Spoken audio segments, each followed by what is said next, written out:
Subconsciously, I'm ready to fall. When there's nothing in between us, I wanna tell for a tell. I wanna die for a die.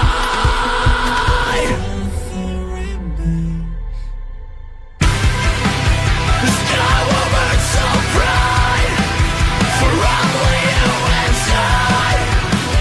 I'll become your shadow. Your misery was mine. Tell me what it's like to be on the other side. I've become shameless. Now taste your own divine.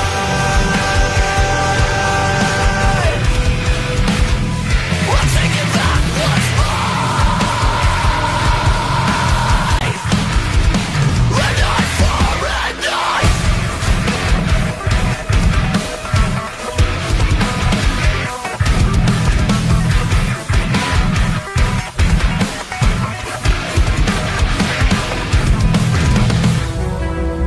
A tooth for a tooth, an eye for an eye.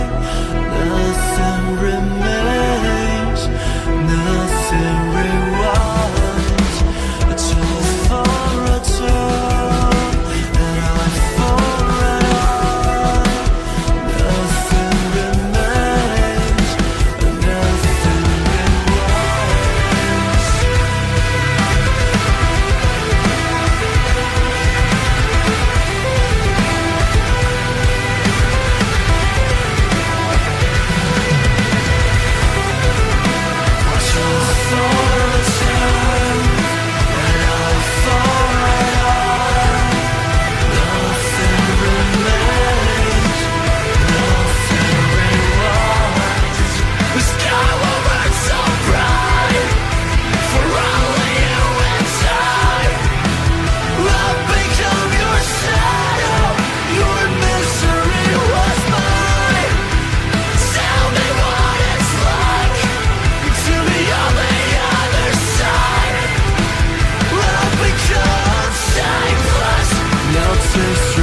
Divine.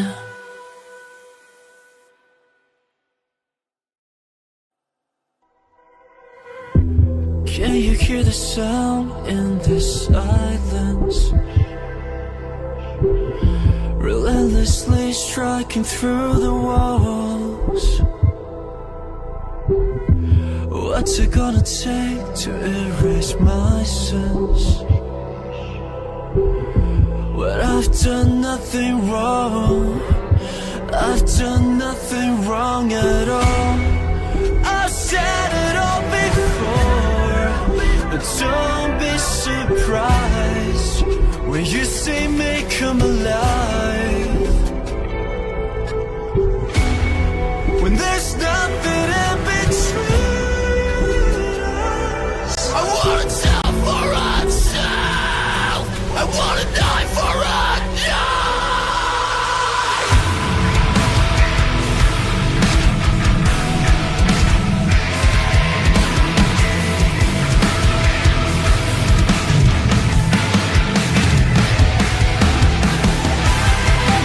The sky will burn so bright for only you and I. I've become your shadow. Your misery was mine. Tell me what it's like to be on the other side. I've become shameless. Now taste your own divine. A sweet revenge, it takes me higher. Subconsciously, I'm ready to fall. When there's nothing in between us, I wanna tell for a tell. I wanna die for a die.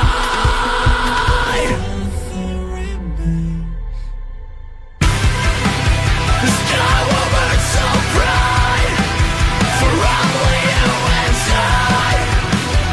I've become your shadow.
hear the sound in this silence, relentlessly striking through the walls. What's it gonna take to erase my sins when I've done nothing wrong? I've done nothing wrong at all. I've said it all before, but don't be surprised when you see me come alive. When there's nothing in.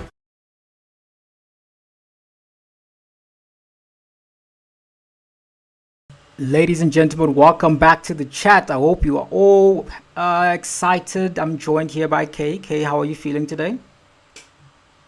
Doing good today. I'm really excited to see the ladies play. Mm-hmm. And yeah, how about you? Is there a specific team you're excited to witness, or are you just excited to be here? Yeah, I'm just excited to be here. Okay, so Kay's just happy to be part of the program. We are starting, we are live. Listen, what we were doing, or we are going to be doing, is that during the ladies tournament, there are going to be some cameras that you guys can see. But in the interest of keeping everyone fresh, we're going to do the pilot run right now. We're going to start the game. And then the second game, we want everyone to... This is the first game, obviously. We don't want people to be feeling like a bit, overwhelmed at the first match, obviously. But there is going to be cameras for the stream. So just for this, so everyone is starting. It's opening up. Everyone's just going to be having the normal section that you guys are used to. And then from then, you guys are going to be able to see the ladies. Obviously, it's a new tournament, new structure, but the same vibes. But Kay is excited, I'm excited.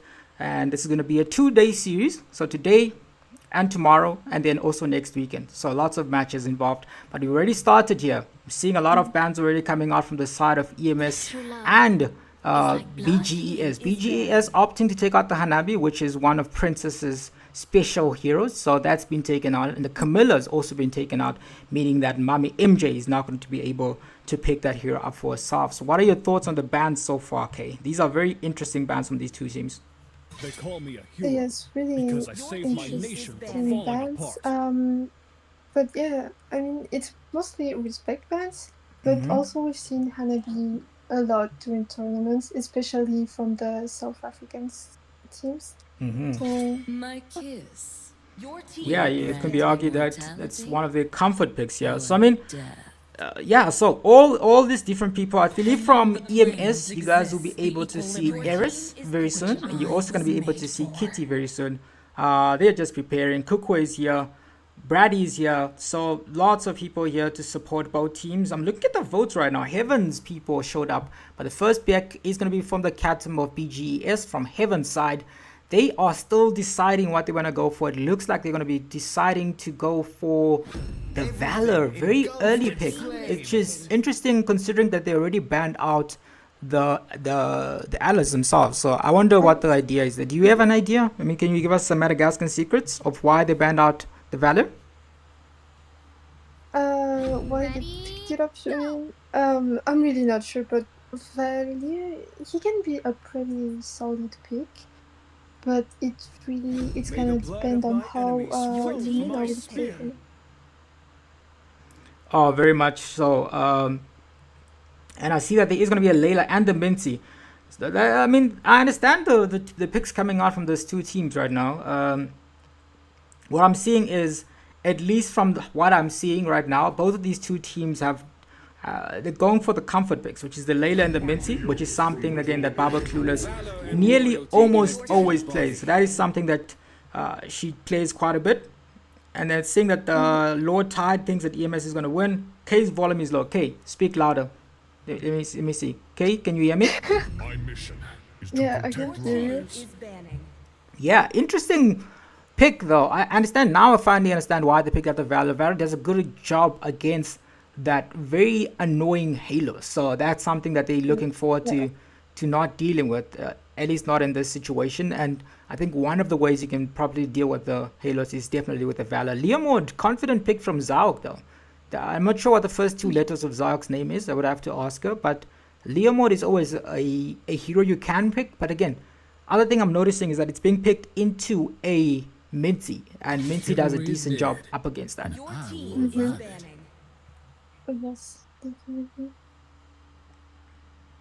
Yeah, but I'm pretty sure you guys can hear, your favorite caster K right now. K, I am a daughter of Northern. this drafting I swear is to protect it it's till my different last from what we would normally see. I think that the YSS is normally, the YSS is normally taken out, and it's already been taken out. But you hardly get to see a Nabi ban, a Camilla ban. Freya's always banned. Clint, I wonder if that's Jan's signature hero. That's something that's been taken out from the side of EMS. So maybe both teams were able to view each other's teams, their drafts. So they were able to look at the drafts, they were able to study, and then this is what they've decided.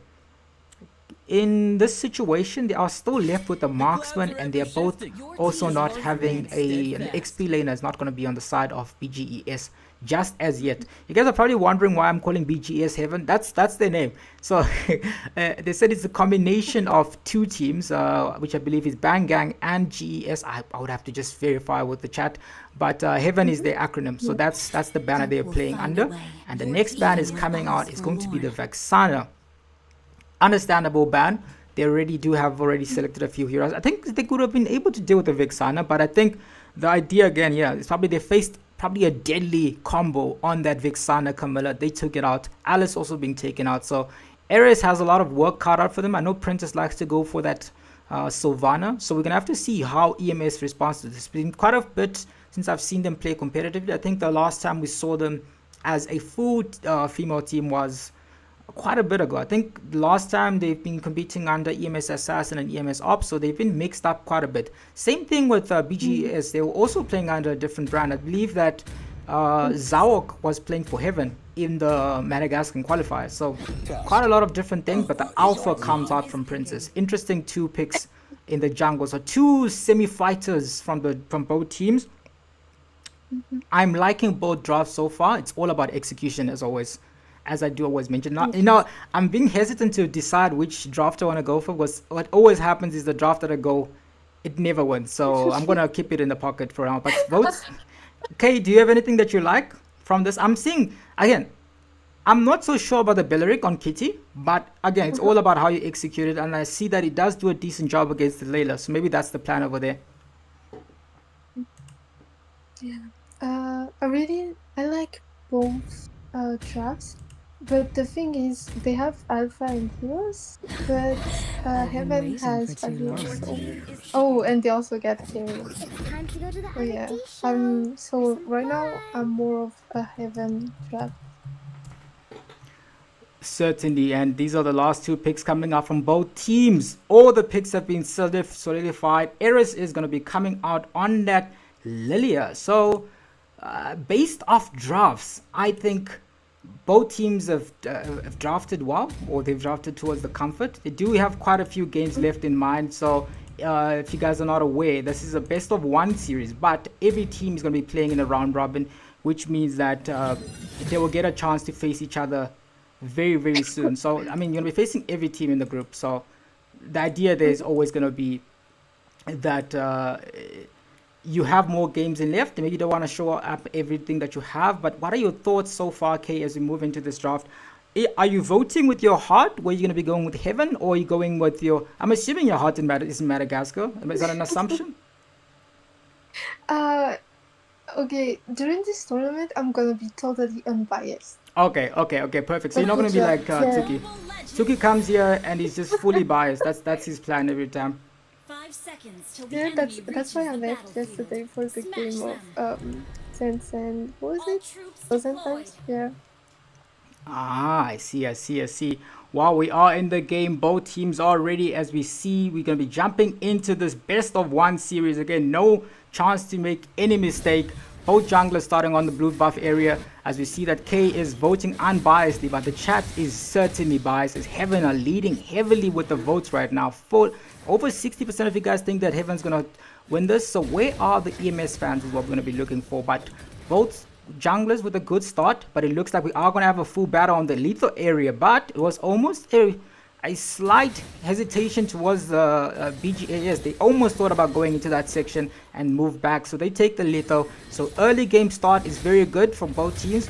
but I think BGS have so far won those neutral objectives in the early game. As I see that the 1v1 battle, the Baba Clueless might just be struggling and being forced to move out of her comfort zone on that Minty. Minty's okay if the enemy has a lot of dash heroes, but they've picked up the Terizla, who does very, very well. As you can see right now, just keeping him in the turret. Flicker of misplay from Baba Clueless there. So, I mean, I get the idea, but execution wasn't there yet. But the next objective is up. What are your thoughts on the battle so far? No jungler with the level 4 yet, though. Yes, we see that they're both playing very safely. And that it is. There it is. The pause has been requested very early on. Kaito will let us know what the issue is. And I mean, this is always what you want to be checking, right? You want to be checking that the game is going smoothly for both teams. But we're starting off with the bans. I mean, with the pause, which is right before the objective too. But maybe rather you have the pause before anything is happening, nah? Yes, definitely. Okay, but yeah, Kay, what are your thoughts for the tournament? Who do you think is going to win? Do you have a team favorite, or are you just playing it unbiasedly the whole tournament? Yeah, I'm just playing unbiasedly the whole tournament. Actually, we'll see who's gonna win.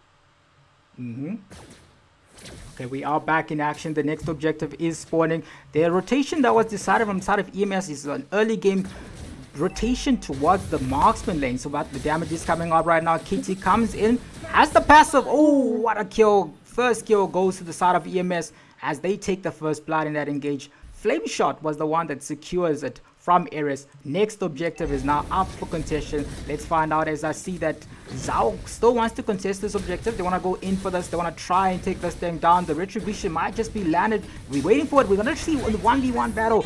It goes straight to the side of EMS. We're still dealing the damage penalty zone. Comes out from that engaged princess in the backline, but the damage is coming in from Valor, who doesn't have level 4 yet. So struggling exchange from the side of BGS, who are now slightly behind, not too extreme, just about 200 gold. So no one died in that engage.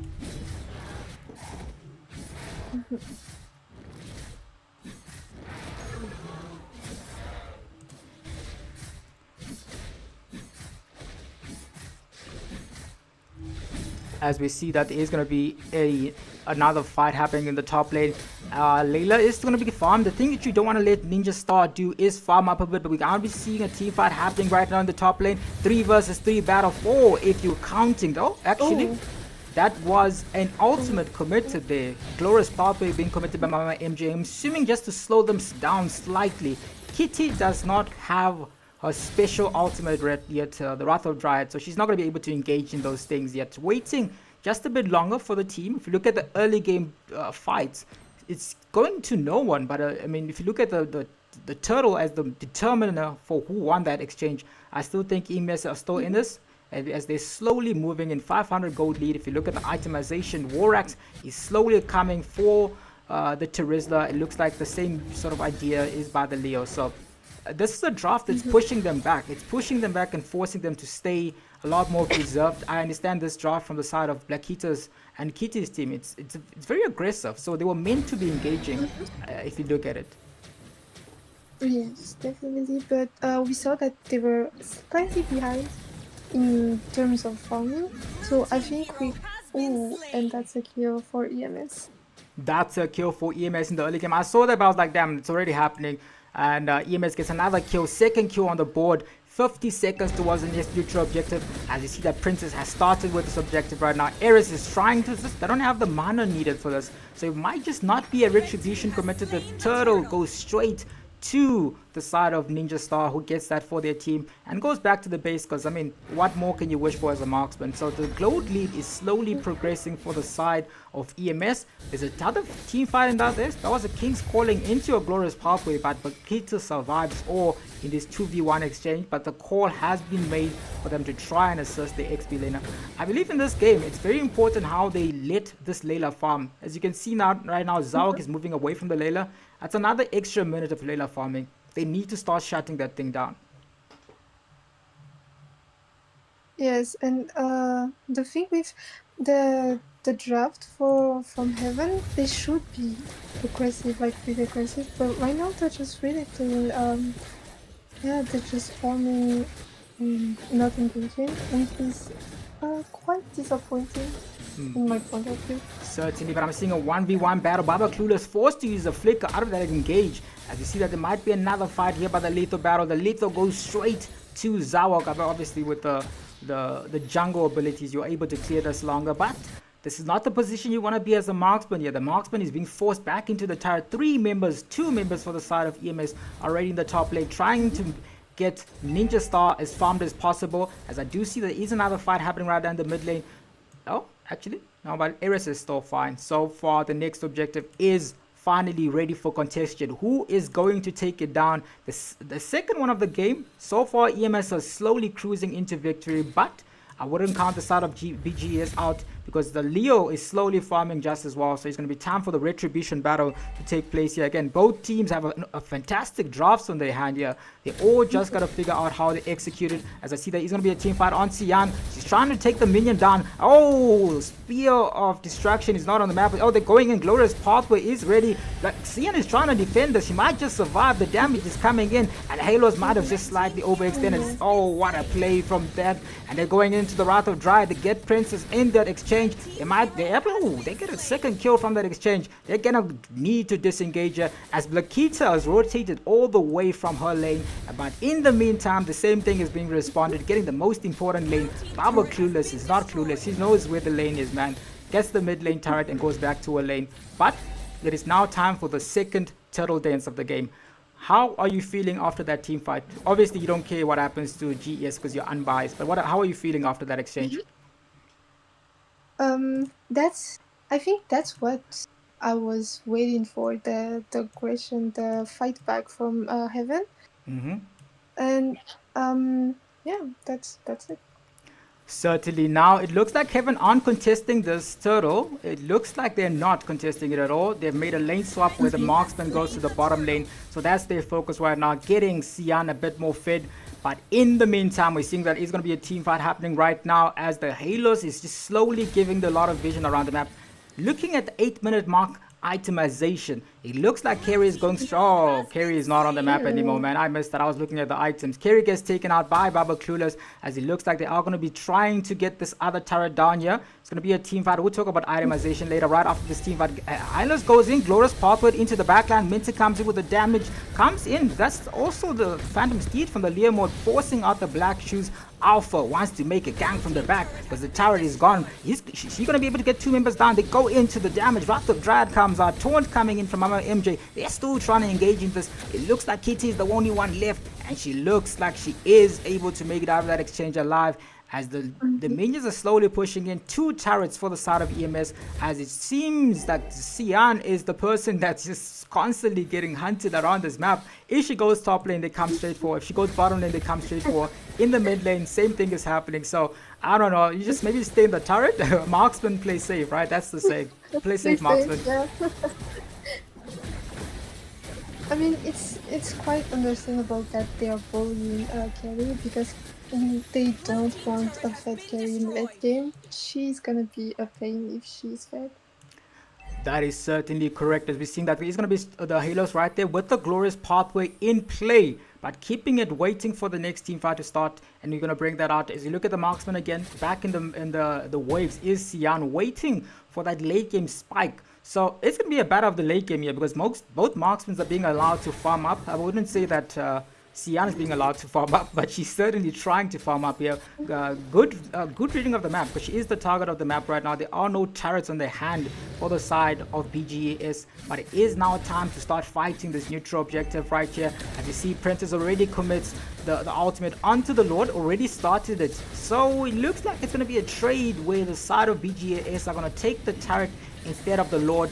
I don't think they're interested in contesting. They're clearing the lanes quite a bit as they take the top lane. Xian takes the lane down, and it looks like it's back to the drawing board. And as they try to at least figure out how they can defend this. I mean, it was a decent play. I don't think they have the gold to try and go toe to toe with EMS at the moment. Yeah, sure. They just I really can't. I don't see how they can counter EMS right now because they're playing quite aggressively, especially toward carry. So I don't know.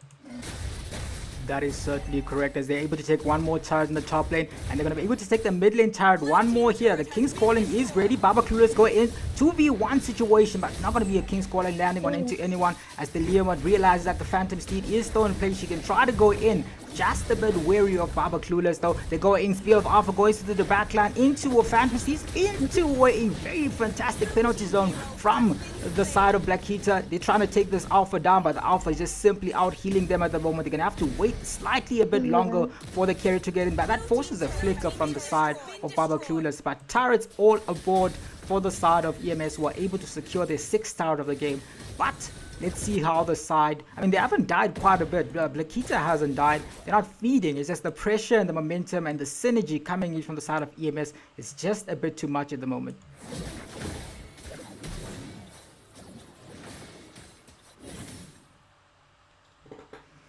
It is time now for the game to get into the late stages of the game. If you look at the builds right now, it is nearly time for the Trinity build to be finished from the carry. We see that a very good itemization coming in from the side of Blackheater, who's already picked up this chastise. So Layla is not going to be able to deal as much damage as we would like. But the thing is, right, Layla hasn't died a single time. It is going to be time for her to get more items. So she might be a lot more difficult to catch in the late game.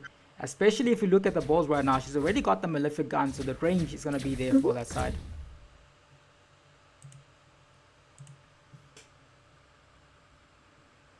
Let's find out how the side of EMS's fans are going to be. K is not even saying anything. K is saying that both teams are winning, but I still see another alpha in here. You're not biased, K. I believe you. You didn't. I think you withheld your vote, right, for your team. Yeah, I didn't even vote. You didn't even vote. I'm See, not guys, like- that's how dedicated she is. That's how unbiased she is. You didn't even vote. But we are seeing. Yeah. Yeah, no, they're calling me biased in the chat. I'm not. Nah, it's just Tuki. Just Tuki vibing.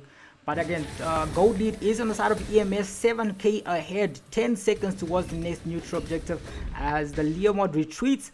I am not sure if the side of BGES are going to contest this right now. Blackheater is there. I was gonna say I was wondering how the Belleric was going to fit into this comp. I'm still seeing that. I'm trying to see. It's the Layla counter. But if Layla has the damage, it doesn't really matter. But I mean, good trades all around. They're trying to do what they can with the wave pressure.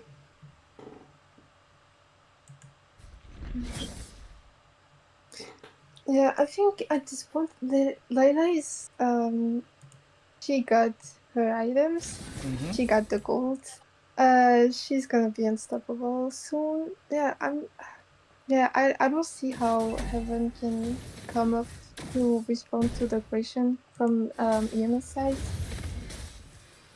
Certainly, as I see that is going to be another engage coming in here as the Lord is slowly marching into the mid lane turret. Can the side of BGES make the defense needed?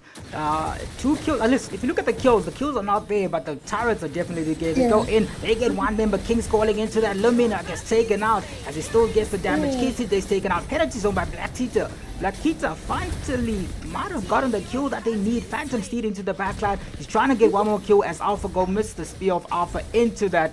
But it's not going to be a kill as it looks like Baba Clueless goes back to the base.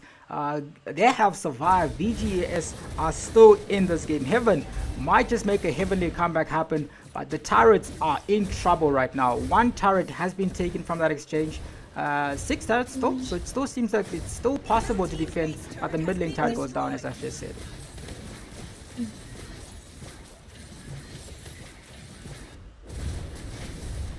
Okay, it is time for the defense to happen. Layla coming in with that Malefic gun, dealing the damage straight from the backline, but the Black Shoes also comes out from Ares. So it is time for the side of EMS to try and end this, but the damage, man, simply too much damage for the Layla. There's no way to get back on that Layla. Maybe the flicker, I mean, you can flicker into the Layla and forcing her to use all of her skills on you, maybe take her out that way. But the damage is still coming from the side of EMS, who are slowly putting the heat. They want to try and end this game, but it looks like they're going to make the call to move back because they don't have the waves. Black Shoe's already out though. It is a good time for them to engage, but they're keeping it in. The Spear of Alpha comes into that engage, but it's nothing from that exchange.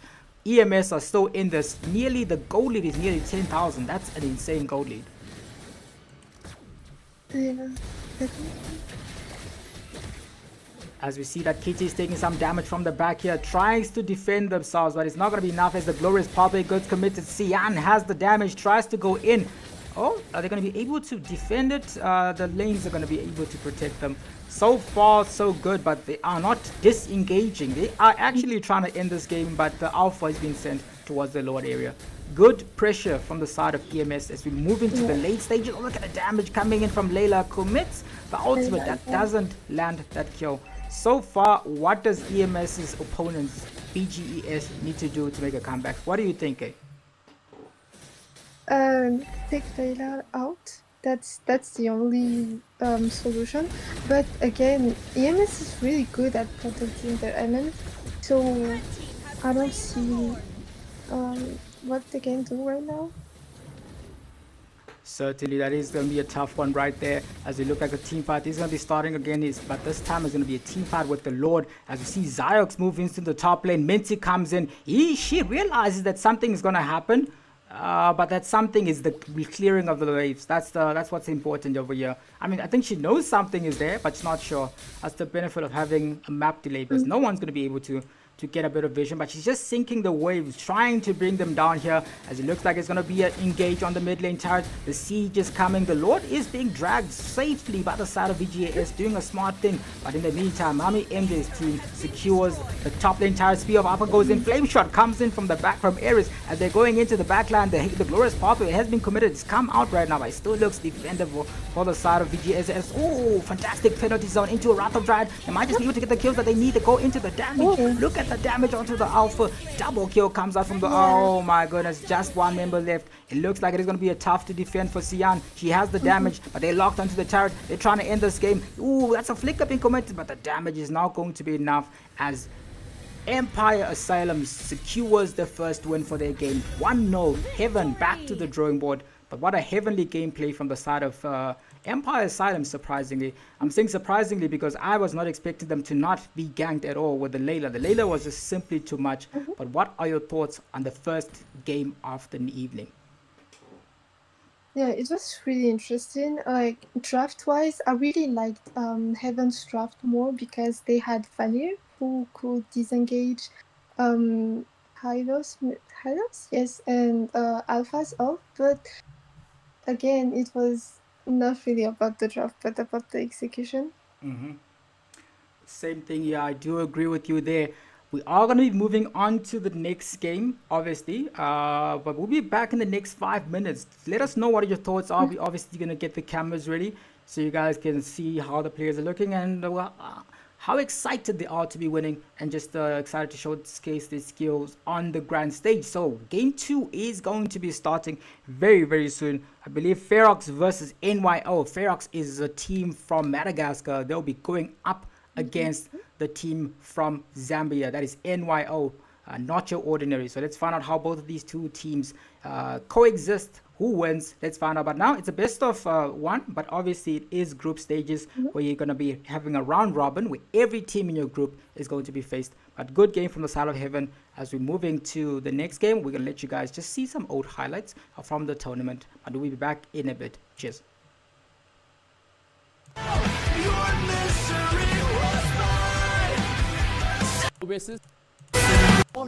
Be as aggressive as he wants. The Gushin going in for the Phobius, and that is going to be a free kill on him. Similarly to how it's going to be a free kill on the Moscow bot lane side.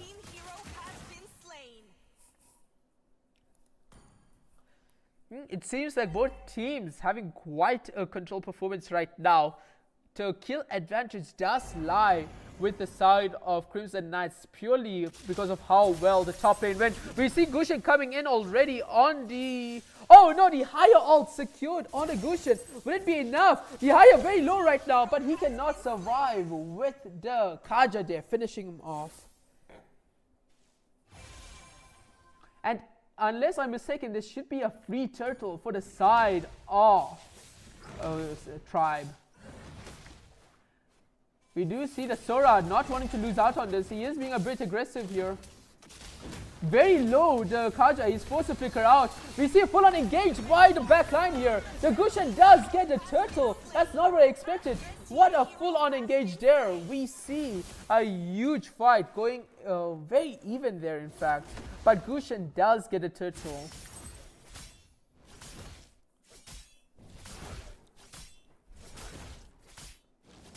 Very good engage by the side of Crimson Knights there. I thought that turtle was a lost cause.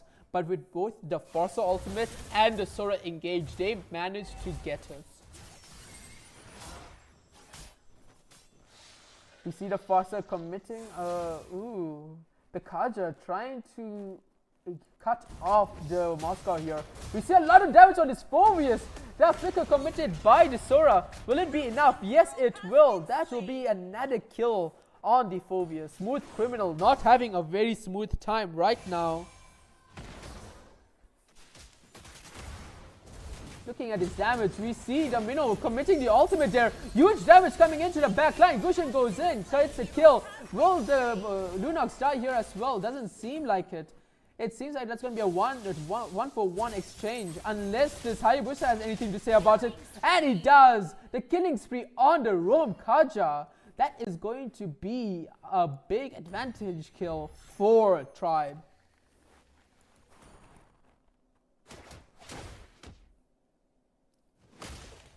This is a very back and forth game right now. You love to see it. A lot of damage being dealt to this Murta right now. The Lunox commits the ultimate, and that's a killing spree on the Lunox. That is huge for the side of Tribe right now. Especially looking at how low the Moscow is bot lane already.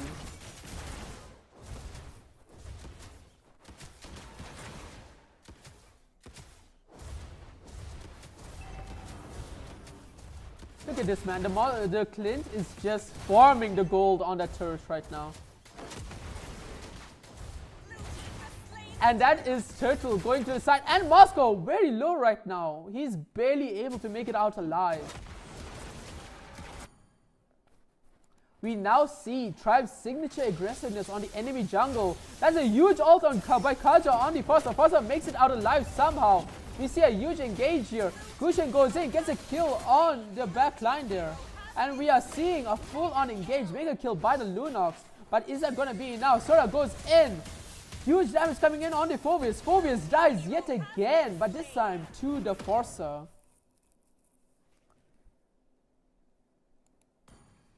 Once again, the Smooth Criminal not able to moonwalk his way out alive.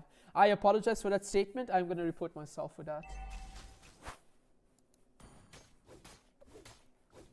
We are seeing Meme King. I will say Meme King is doing quite well right now. He is 1-1-3. He's doing way better than I expected for someone who's laning against a Clint. Oh no, the cards are getting shut down by the Forcer there. We are getting to the point where the Forcer is starting to hit hard.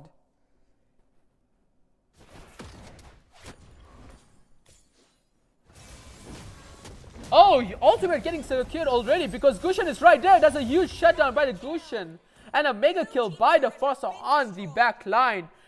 Control of the game coming back to Crimson Knights. That is huge.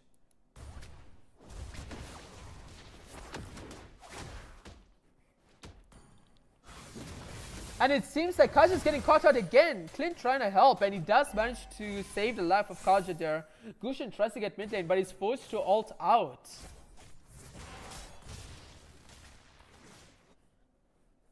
It seems like the side of Crimson Knights is just trying their best to secure this bot lane objective for the Moscow. Oh, ultimate by Foster secured. The minion is very low. Oh, what is this? A flicker jump by the Minnow. He is forced to run away normally. Can he survive? No, he cannot. Huge damage being dealt to him. He goes back in, but he dies almost immediately. We do see the Gushan trying to get this objective here. He does have his retribution. That is going to be turtle picked up by the Gushan. Oh, Sora, huge damage getting dealt to him. Lunox did ult. That's huge CC, killing spree by the Gushan, but not enough. We can see the Haya getting huge damage on the Gushan, and that is a shutdown for the Haya.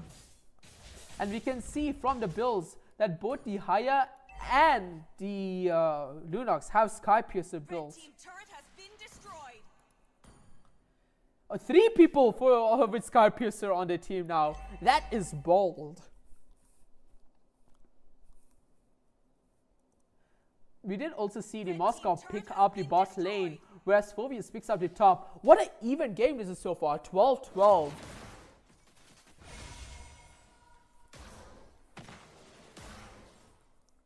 I will say I still favor the late game of Crimson Knights here, purely because of the Moscow. Moscow picking up the bot lane turret. Ooh, lots of damage getting dealt on this Minnow. He heals it up, all up almost immediately there.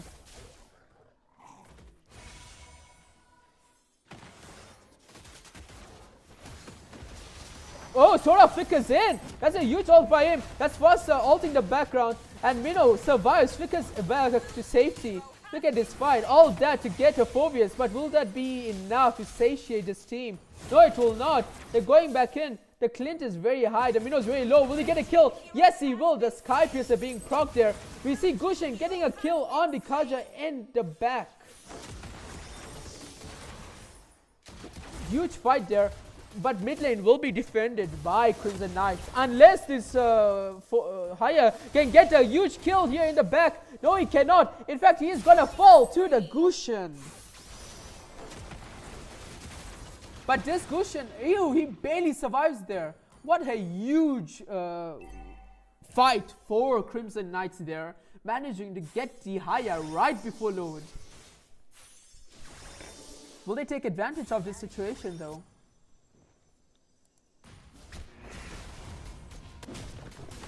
Also damage being dealt on the backline here. Foster does ult. The Sora a bit low here. Foster, that is gonna be mega kill for the Gushan. We see them going back in. Huge damage getting dealt by the oh, look at this. The Gushan goes back in. We do see the Gushan does try to get a kill on the Clint, and he does get it. That's unstoppable. Haya ults into nothing there. That is another unstoppable for the Forza. And this should be the freest load to ever be for the side of Crimson Knights. We are getting to the stage of the game where the late game, mid game to late game power spike is hitting hard for Crimson Knights.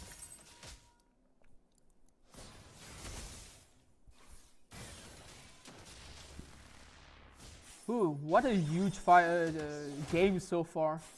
Currently, the control is firmly with Crimson Knights, but how long will that last? Sora goes in! That is a huge ultimate by Sora, but will it be enough? That is going to be Gushan going into the background, but he is under the turret. Will it be...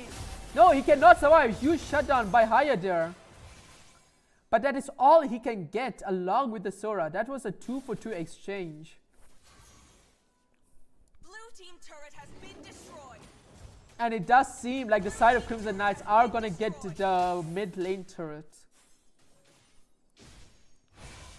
However, if I am a tribe right now, I'll take that any day of the week. Load is coming in and you got a 2-for-2 exchange. That is a positive when you are behind.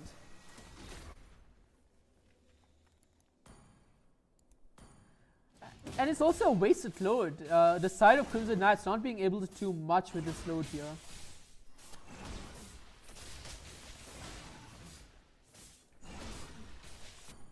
You know, being aggressive, going to the back line here. Try to defend load. The Force are getting absolutely dealt a huge amount of damage in the background. She manages to survive with a flicker. The Sora does pick up a kill on the back, but it does seem like that's another kill secured by the Gushan. Similar story to Desire. He is stunned. That is a huge engage by the Farsa. Manages to get the godlike. Looking at the build, she's getting this godlike for the love of the game. No Sky Piercer. What a fight so far. Control again. Back to Crimson Knights. They just have a better team fight potential right now.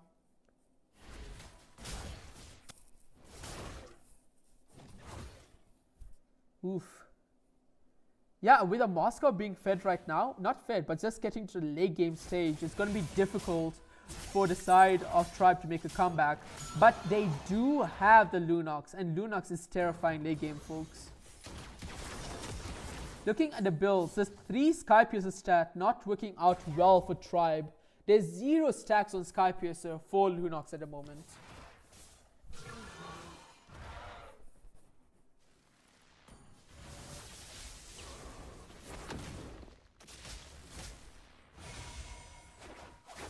So far, Crow Twig's performance on this Sora needs to be commended. The amount of sets. Oh, huge ultimate by the Kaja on Gushin. Gushin manages to escape. The Sora goes back inside with the Fossa ult to back him up. Huge damage being dealt to him. He manages to escape, but will it survive? The Fossa getting dealt huge damage from the Haya, but the Haya goes on the Sora. We do see the Clint full HP. Can he do some cleanup duty here? It seems like he can. That is going to be one huge kill. Kaja does flicker in, but will he die? No, he will not. It will be a huge reversal for the side of Tribe. That's a 5-for-2 exchange with the load already being spawned. What a huge turnaround for the side of Tribe right now. They will take full advantage of the situation. Miyamura on this Clint doing the cleanup duty phenomenally. That will be the first load for the side of Tribe. Guys, we got a game on our hands.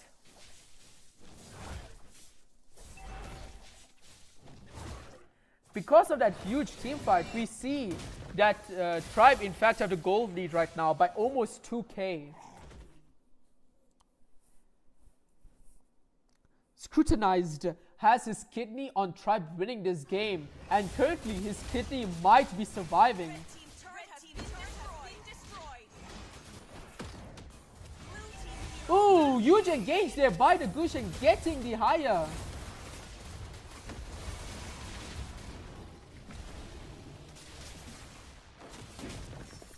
They do survive the load fight without losing an inhibitor. That is huge for the side of Crimson Knights. They want to get back control of this game now.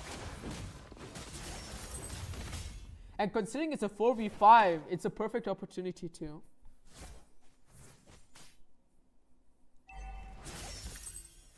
Ooh, Sora going for the backline. Lots of damage being dealt to him. He miscalculated that. The Lunox damage late game coming in clutch against him. He got absolutely melted there. Gushin being ulted by the Kaja. That is a huge engage, but Gushin makes it out alive thanks to Mino's ult. Oh, Bailey, look at this damage by the Clint. Can he get a kill on the Mino? No, but Lunox will. The Sky Piercer on the Lunox finally coming in clutch with 30 stacks. Look at this Gushin, huge engage, but he's not going to go back in. He's going to play it a bit safer than that. Oh, my apologies. It is Crimson Knights.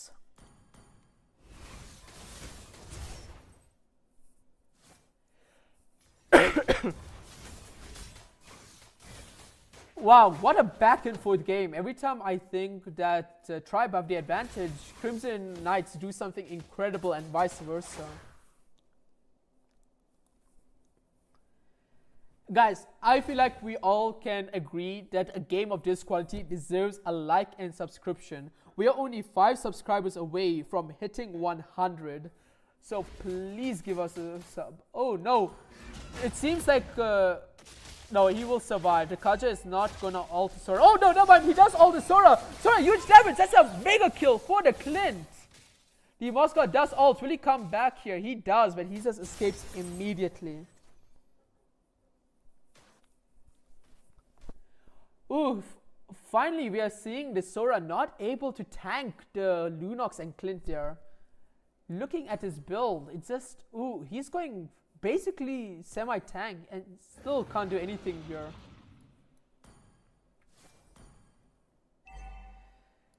The load area full control for the side of Tribe.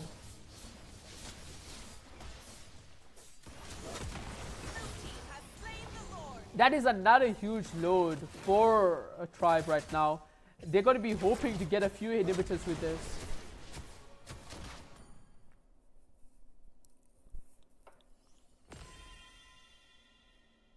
Ooh, 2 immortalities picked up for Tribe there, for Captain Levi and Fractus.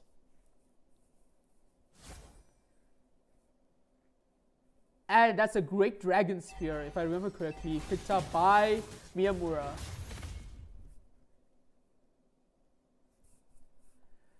This is going to be a make or break team fight for the side of Crimson Knights. If they can survive this load, they are still firmly in this.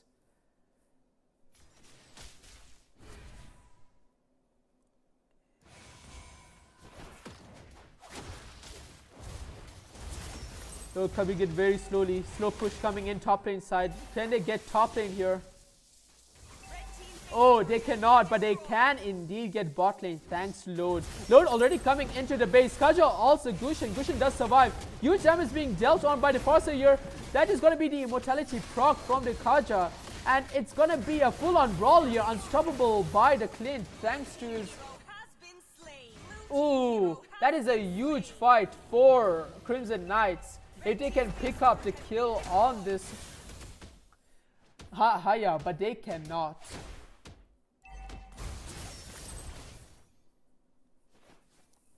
Both the side lane inhibitors are lost by the side of Crimson Knights, but that is fine. The mid lane is standing and they are alive. They're going to be thankful for that. They are still in this game, but the advantage, thanks to the inhibitors going down, is firmly back in Tribe's control. After that mid game, that is not what I expected. Tribe, very controlled performance, coming back into power here.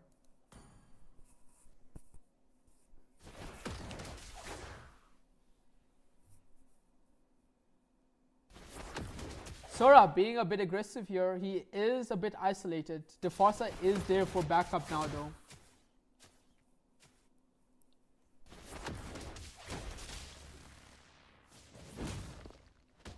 though. Ooh. This next team fight is going to decide it all, honestly.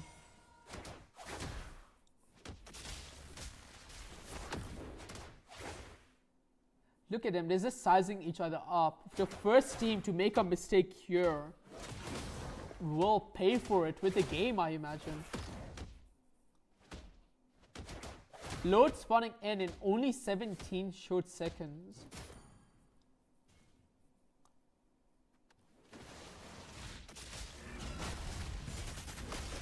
Oh, that's an ultimate coming in by Kaja on the Sora. Sora a bit, he uses his ultimate. Immortality is procced. We see Gushin going for the backline, but it's not enough. Huge damage. So Lunox goes to the backline, gets the Sora. This is a huge fight coming in. They cannot survive. The Haya goes straight for the Forza. That is going to be a kill. It is Moscow versus the world. It's 1v5 situation. Load alive.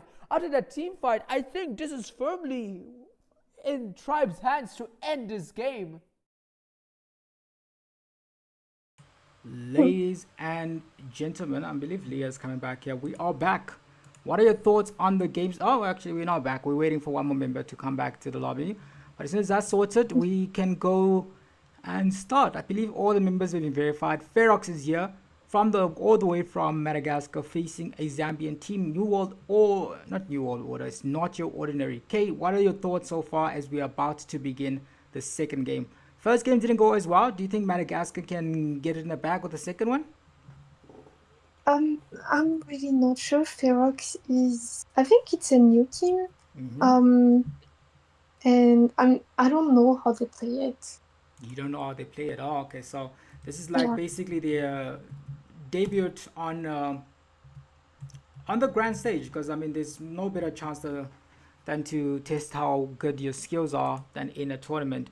But as we say that, we are waiting for both of these teams to start so we can so that we can see who wins. but we're waiting for one more member. Sour is here. Now we are waiting for NYO. Obviously, with the verification process, it does take quite a bit for both of these teams to get ready. I'm just trying to figure out what who the person we're waiting for right now is. See that FEROX is ready. Let's see who wins this game.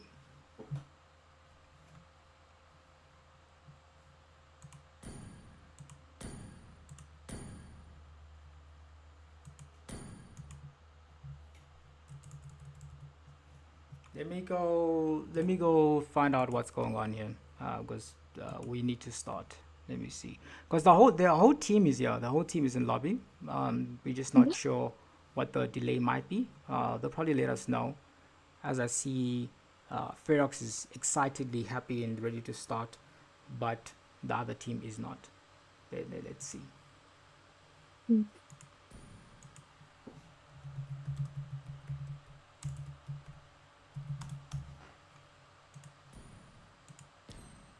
Alright guys, we'll be back. I'm gonna go find out what the issue is. Sorry for the delay.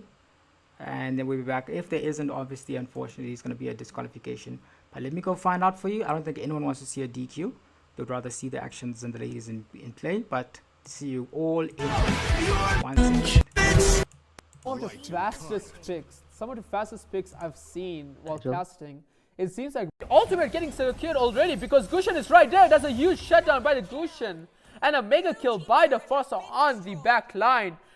Control of the game coming back to Crimson Knights. That is huge.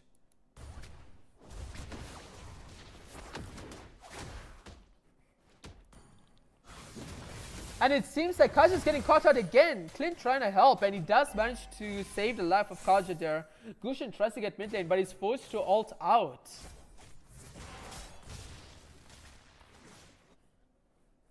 It seems like the side of Crimson Knights is just trying their best to secure this bot lane objective for the Moscow. Oh, ultimate by Foster secured. The minion is very low. Oh, what is this? A flicker jump by the Minnow. He is forced to run away normally. Can he survive? No, he cannot. Huge damage being dealt to him. He goes back in, but he dies almost immediately. We do see the Gushan trying to get this objective here. He does have his retribution. That is going to be turtle picked up by the Gushan. Oh, Sora, huge damage getting dealt to him. Lunox did all. That's huge CC. Killing spree by the Gushan, but not enough. We can see the Haya getting huge damage on the Gushan, and that is a shutdown for the Haya. And we can see from the builds that both the Haya and the Lunox have Skypiercer builds. 3 people with Skypiercer on the team now. That is bold. We did also see the Moscow pick up the bot lane, whereas Phobius picks up the top. What an even game this is so far. 12-12.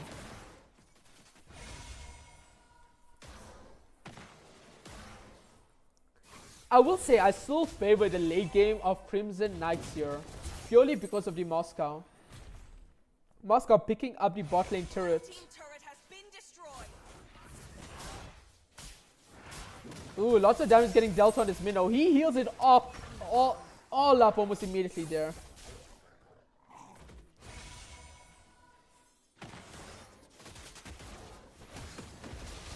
Oh, Sora flickers in. That's a huge ult by him. That's first ulting the background. And Minnow survives, flickers back to safety.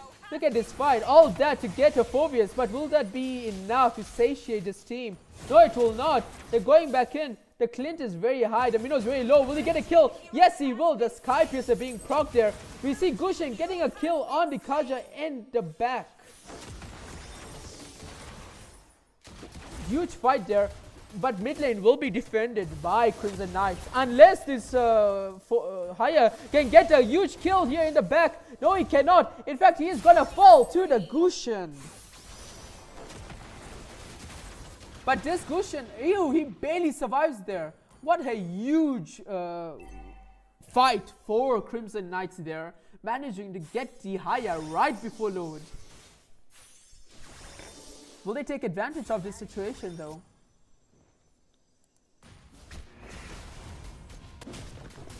Foster damage being dealt on the backline here. Foster does ult. The Sora a bit low here. Foster, that is gonna be mega kill for the Gusion. We see them going back in. Huge damage getting dealt by the oh, look at this. The Gusion goes back in. We do see the Gusion does try to get a kill on the Clint, and he does get it. That's unstoppable. Higher ults into nothing there. That is another unstoppable for the Forza. And this should be the freest load to ever be for the side of Crimson Knights. We are getting to the stage of the game where the late game, mid game to late game power spike is hitting hard for Crimson Knights.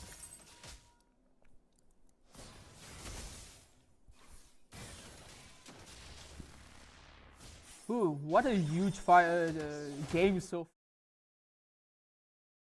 Ladies and gentlemen, welcome back. Unfortunately, it was a disqualification for the side of NYO. So FEROX are going to get the full 3 points from that exchange.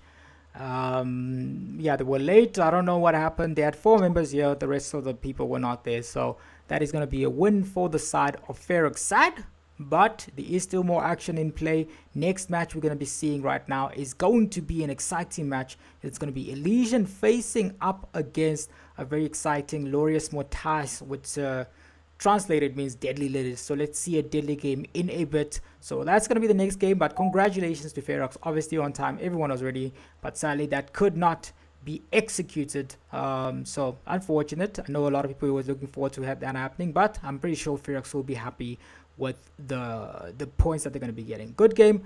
Let's see you all in a bit as you take another break. But yeah, cheers.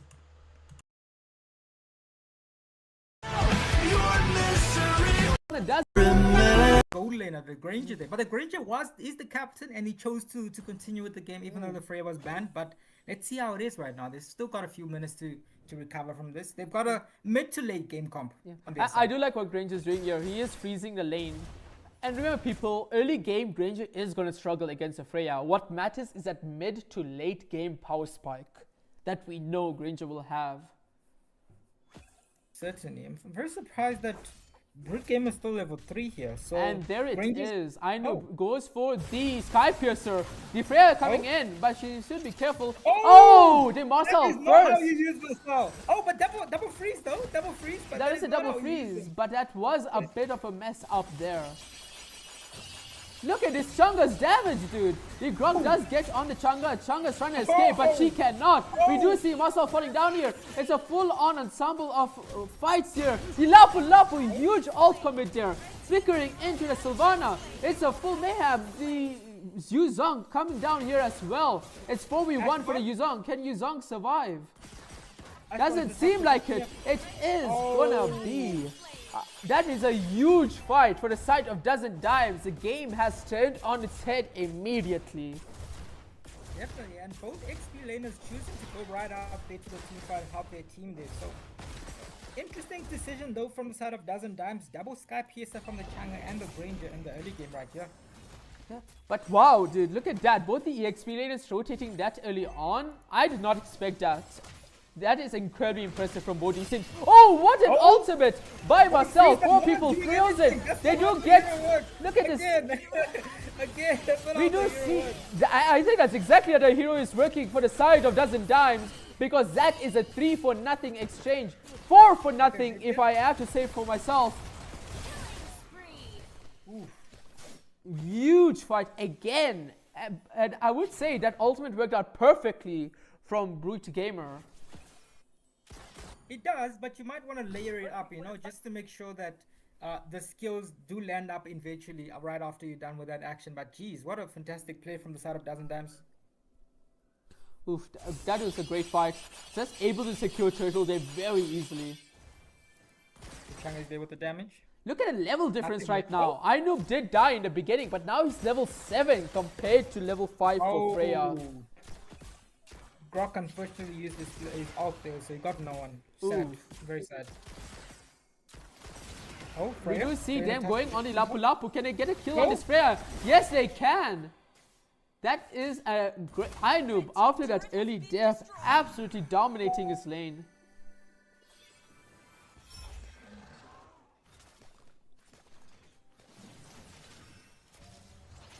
We do see the Marcel coming in. Okay, that was not how you use the ultimate. That's exactly how you use it. Oh, there we go. Unstoppable double kill. We do see the Granger's damage coming in here after that Sky Piercer. Triple kill. Are we going to see the first Maniac of the tournament? Yes, we are. iNoob, what a Maniac. Freya is not AFK. He's just preventing the Savage. What a fantastic play from the Freya right there. What a fight. We do see 80 stacks already on the Granger's Sky Piercer, man. Red team turret has been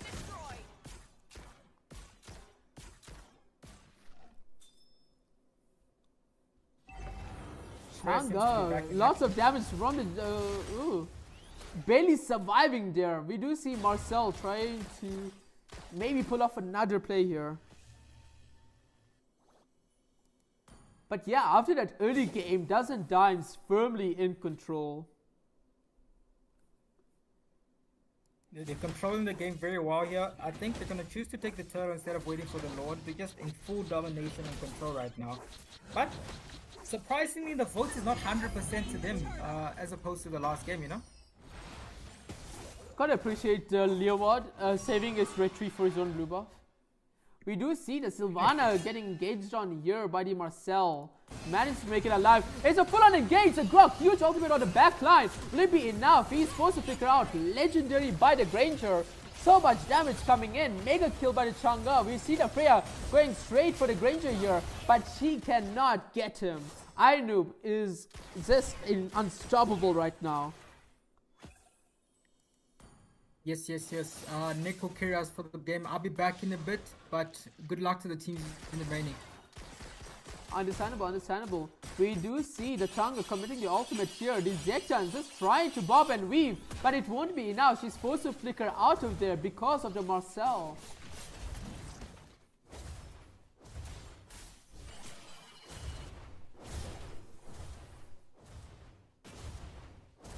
Look at oof.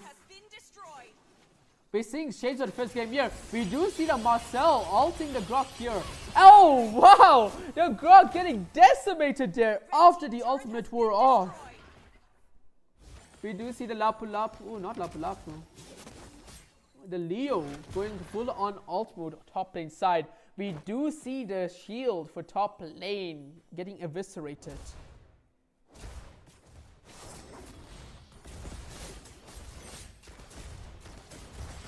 Sensible.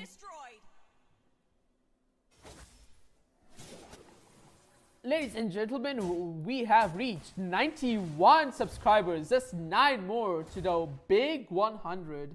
Thank you so much for liking and subscribing to the stream. We are seeing, oh, just a suffocating performance by Dozen Dimes here. Wait, oh wow, 3-man ult by Marcel there.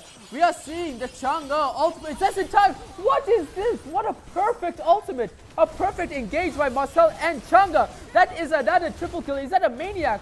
No, it is not, but it might be if they keep going for this. Yuzong is going in.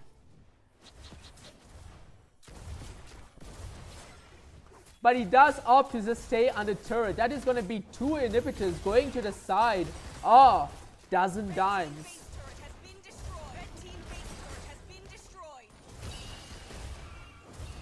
What a performance by this Marcel so far. We do see the Granger going in for a legendary kill. The Granger does get caught out there. That's a double kill. That's going to be a triple kill. And that's a Savage. No, that's not a Savage. That is 2 Maniacs in 1 game by iNoob.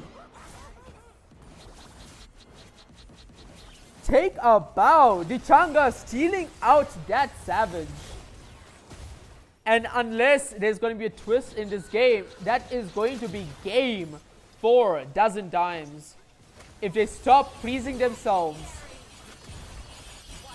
Oh, what a game. What a performance by Marcel, by Granger, by the whole team of Dozen Dimes.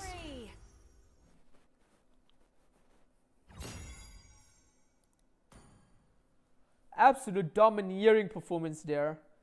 And again, folks, because the Chang'e picked up that Sky Piercer, the Granger could not get the first Savage off the regional qualifiers.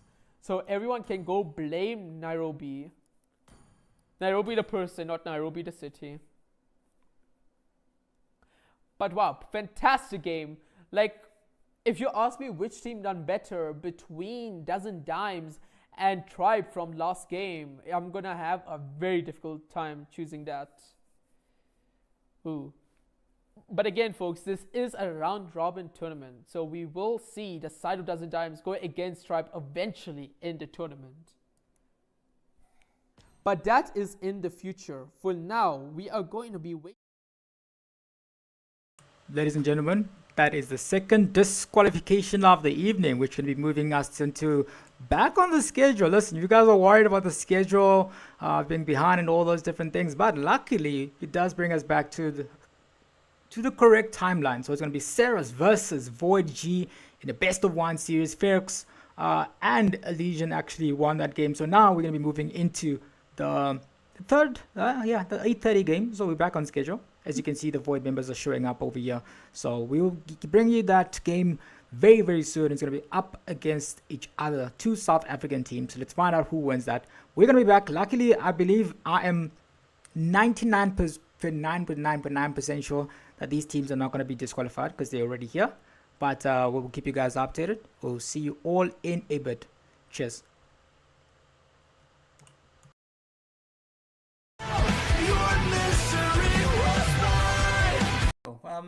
Here, the Zetan just trying to bob and weave, but it won't be enough. She's supposed to flicker out of there because of the Marcel.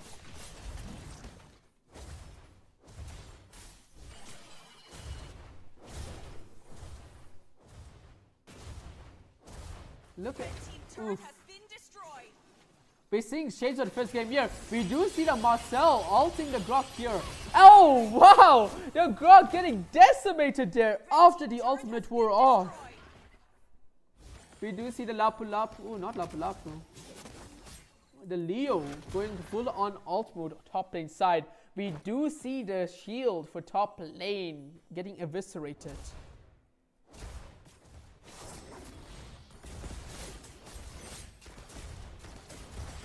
Sensible.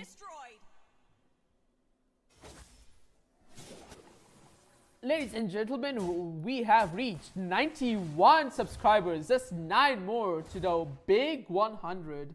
Thank you so much for liking and subscribing to the stream. We are seeing, oh, just a suffocating performance by Dozen Dimes here. Wait, oh wow, 3-man ult by Marcel there. We are seeing the Chang'e ultimate just in time. What is this? What a perfect ultimate. A perfect engage by Marcel and Chang'e. That is another triple kill. Is that a maniac? No, it is not, but it might be if they keep going for this. Yuzong is going in. But he does opt to just stay on the turret. That is going to be 2 inhibitors going to the side. Ah, Dozen Dimes.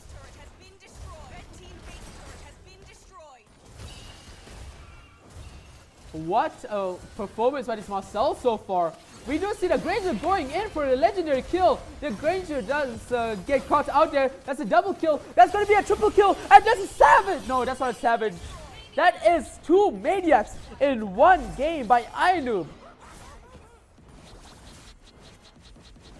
Take a bow. The Chang'e stealing out that savage. And unless there's going to be a twist in this game, that is going to be game for Dozen Dimes. If they stop freezing themselves.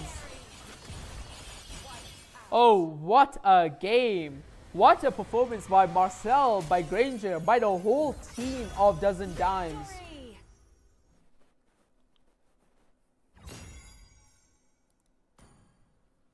Absolute domineering performance there. And again, folks, because the Chang'e picked up that Skypiercer, the Granger could not get the first savage of the regional qualifiers. So everyone can go blame Nairobi. Nairobi the person, not Nairobi the city. But wow, fantastic game. Like, if you ask me which team done better between Dozen Dimes and Tribe from last game, I'm gonna have a very difficult time choosing that. Ooh. But again, folks, this is a round-robin tournament, so we will see the side who doesn't dimes go against Tribe eventually in the tournament. But that is in the future. For now, we are going to be waiting for Tribe versus Crimson Knights. And until that game is set up, we will see you soon. So do not go anywhere. Can you hear the sound in the silence? Relentlessly striking through the walls. What's it gonna take to erase my sins? When I've done nothing wrong, I've done nothing wrong at all. I've said it all before, but don't be surprised when you see me come alive. When there's nothing in between us, I wanna tell for myself, I wanna die for a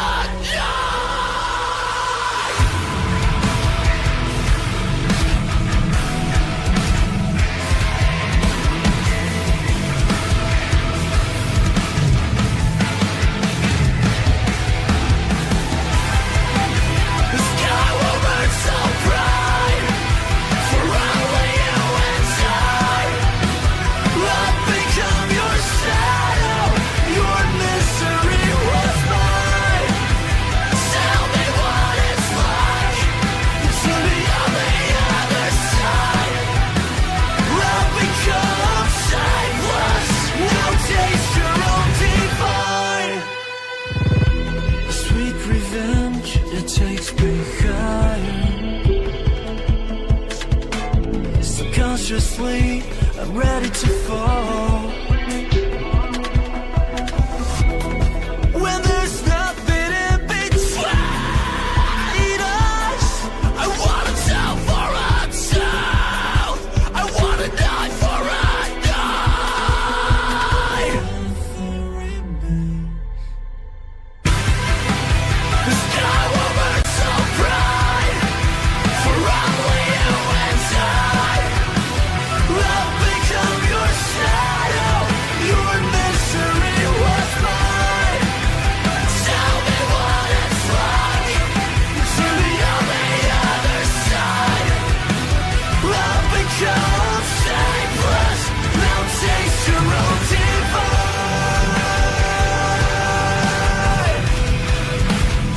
We're taking back what's mine.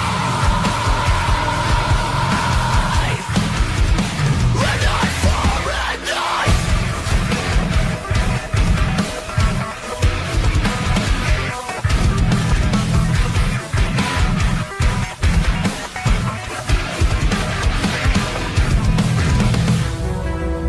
A tooth for a tooth, an eye for an eye.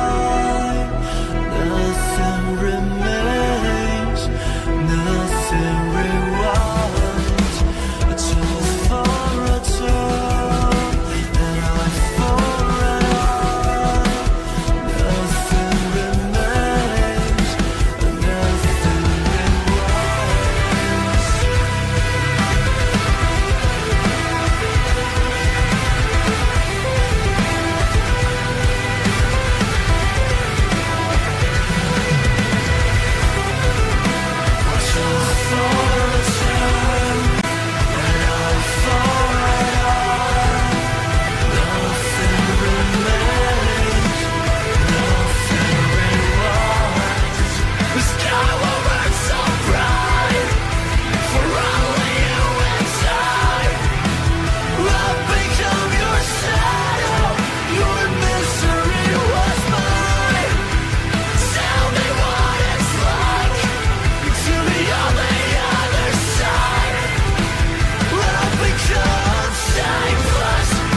Taste your own divine.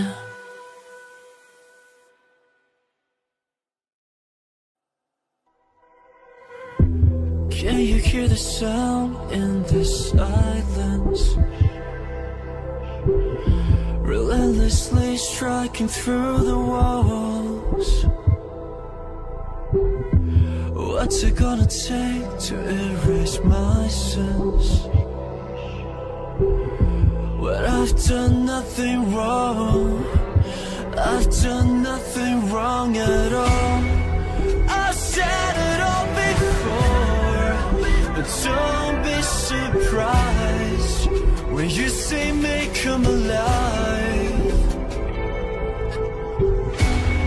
When there's nothing in between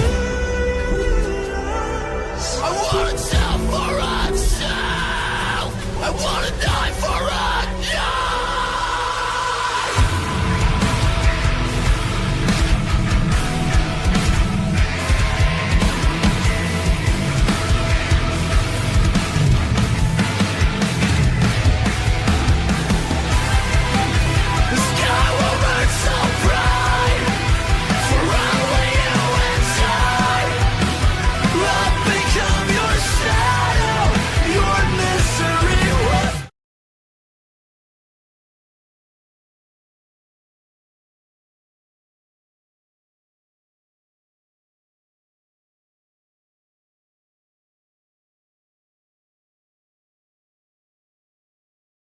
Ladies and gentlemen, welcome back. We are going to be jumping into the game now. We are finally back. Finally. It looks very full in this lobby. Who's not supposed to be here? But we're going to find out in the game. Okay, what are your thoughts on the game as we're about to begin? Right now, I'm gonna be a little bit biased. I really like Void's team. So yeah. You really like who? Void G. Void, yeah. All right. I'm excited to see how they would play. So you're going to be bringing the buys this time around. I'm going to start the game. Good luck to both. All the best. And we are good to go.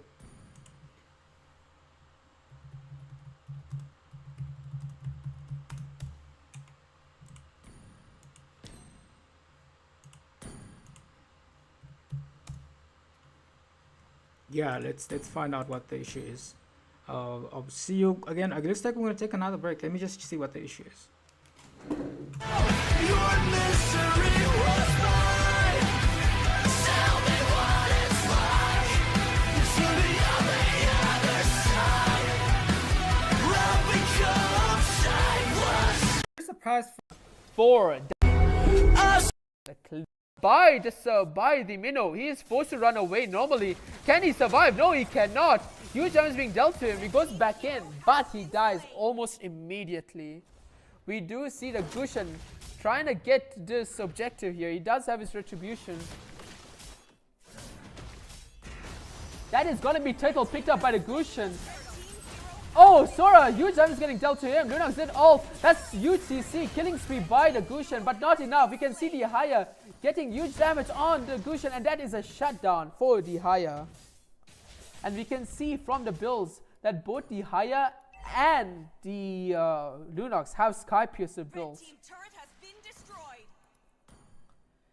3 people for with Sky Piercer on the team now. That is.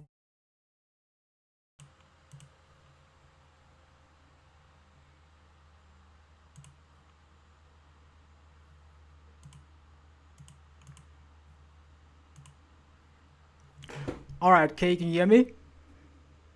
Yeah, I can hear. The game is starting now. Let's go. It took so long that I even forgot what we're here for. But nonetheless, we are back. Into the bans we go as we're starting off with the first game of the evening.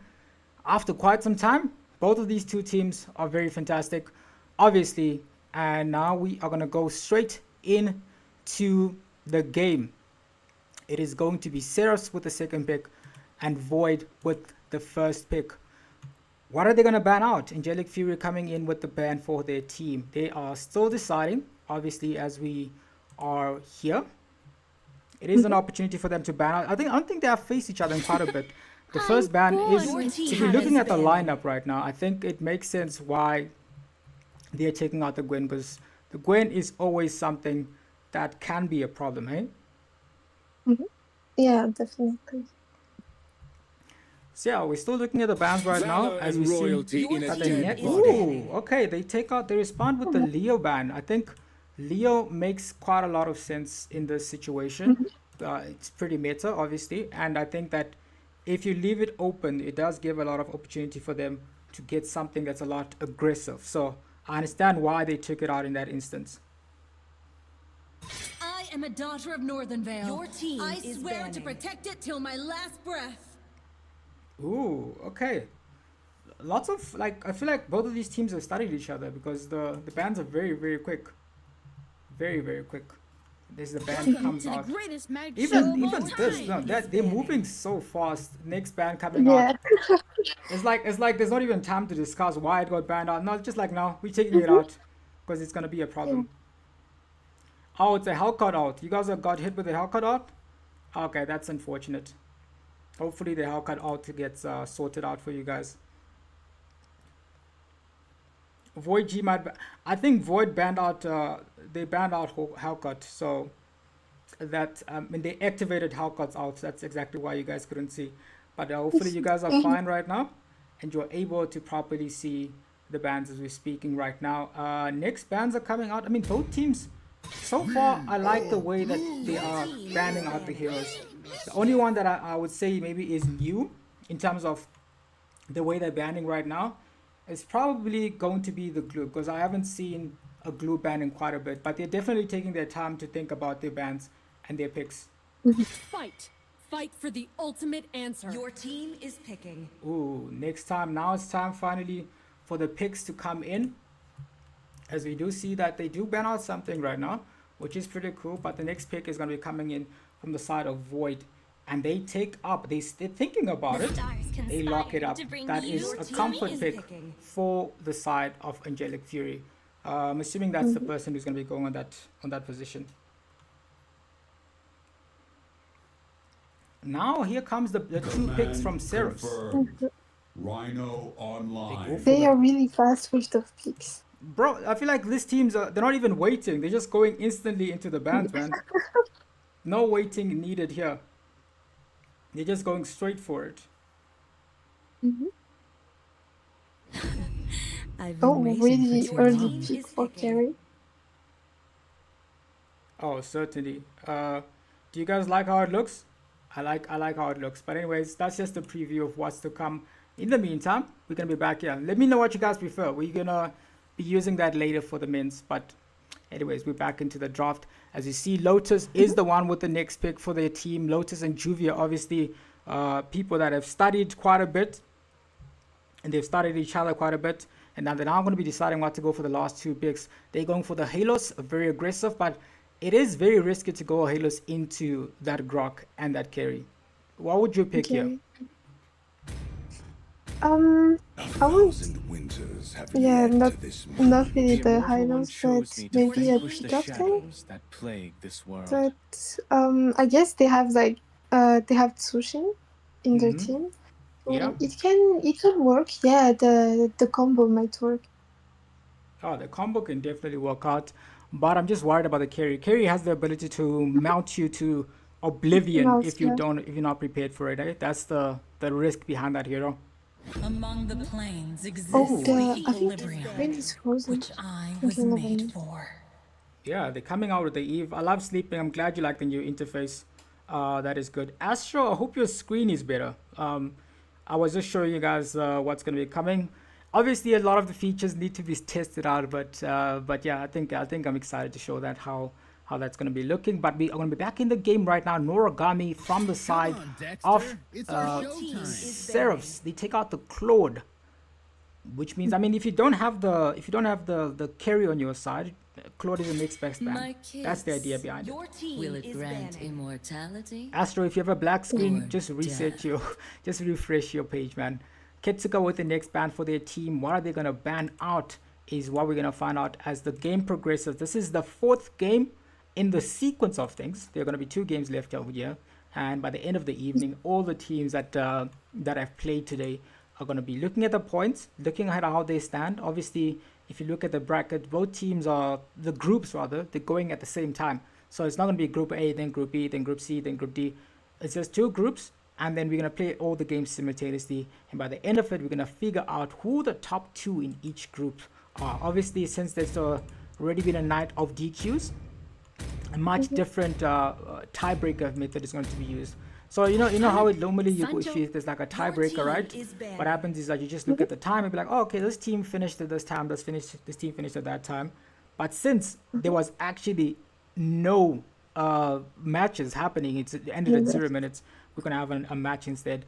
Interesting picks coming out from both teams so far. I do like the side of Void's draft up until the Halos. I think the Halos doesn't do as well against the carry, but if you do play it well and position it well enough, you're probably going to be able to jungle them to Oblivion.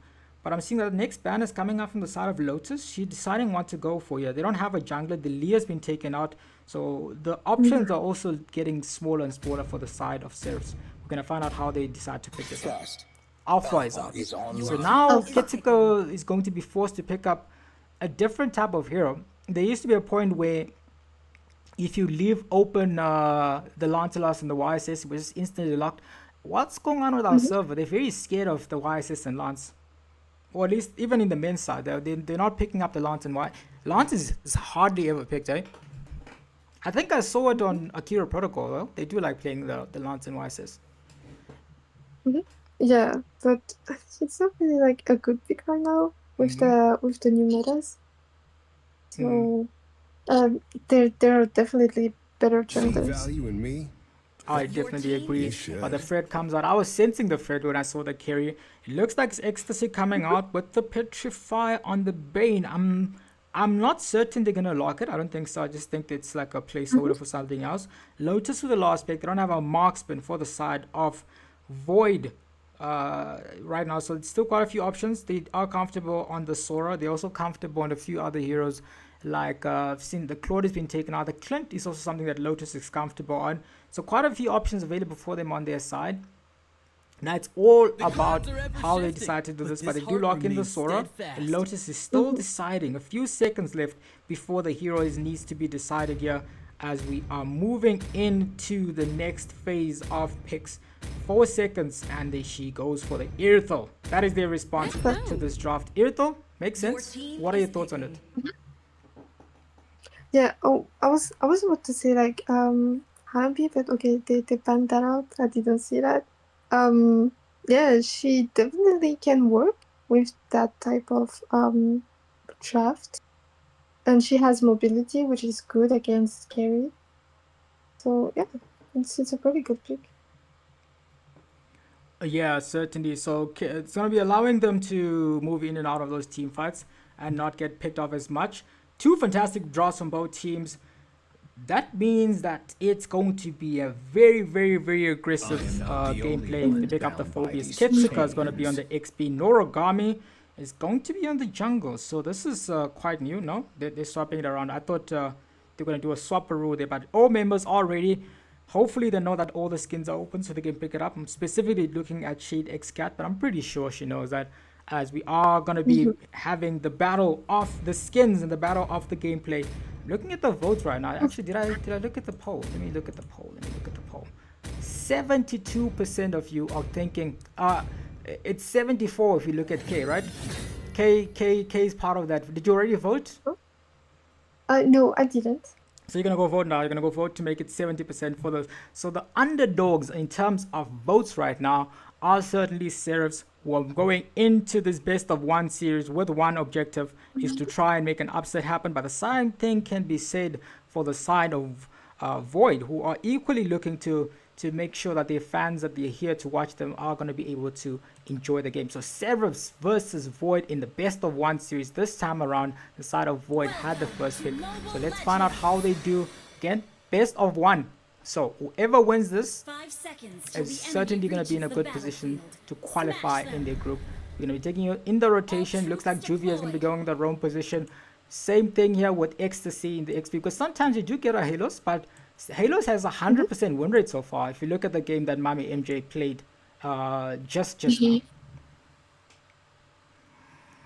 But looking at the game, hopefully you guys can hear me. The sound is fine, the overlay is fine as we're moving into game one. But we're seeing already a team fight, aggressive team fight coming in from both teams as they're pushing each other to the limits. As we're about to see that the first rotation coming in from the side of Void, able to start now. The lethal battle is going to be starting around here as you see Alvain being forced into the backline, move to the back as they go in. Aggressive gameplay coming in from the side of Void as they're invading, trying to take a farm away. In the meantime, we see that Ketsuka in the bottom lane tries to take some farm, some return of her own. Aggressive play coming in, they get the retributions. A good play from the side of Void as they are slowly getting those neutral early game objectives. It looks like it's going to be a lethal battle. The side of Shady X Cat, she's not going to have the retribution in mind here because she did just use it. Ketsuka is going to be able to go for her red buff because it's still up for the taking.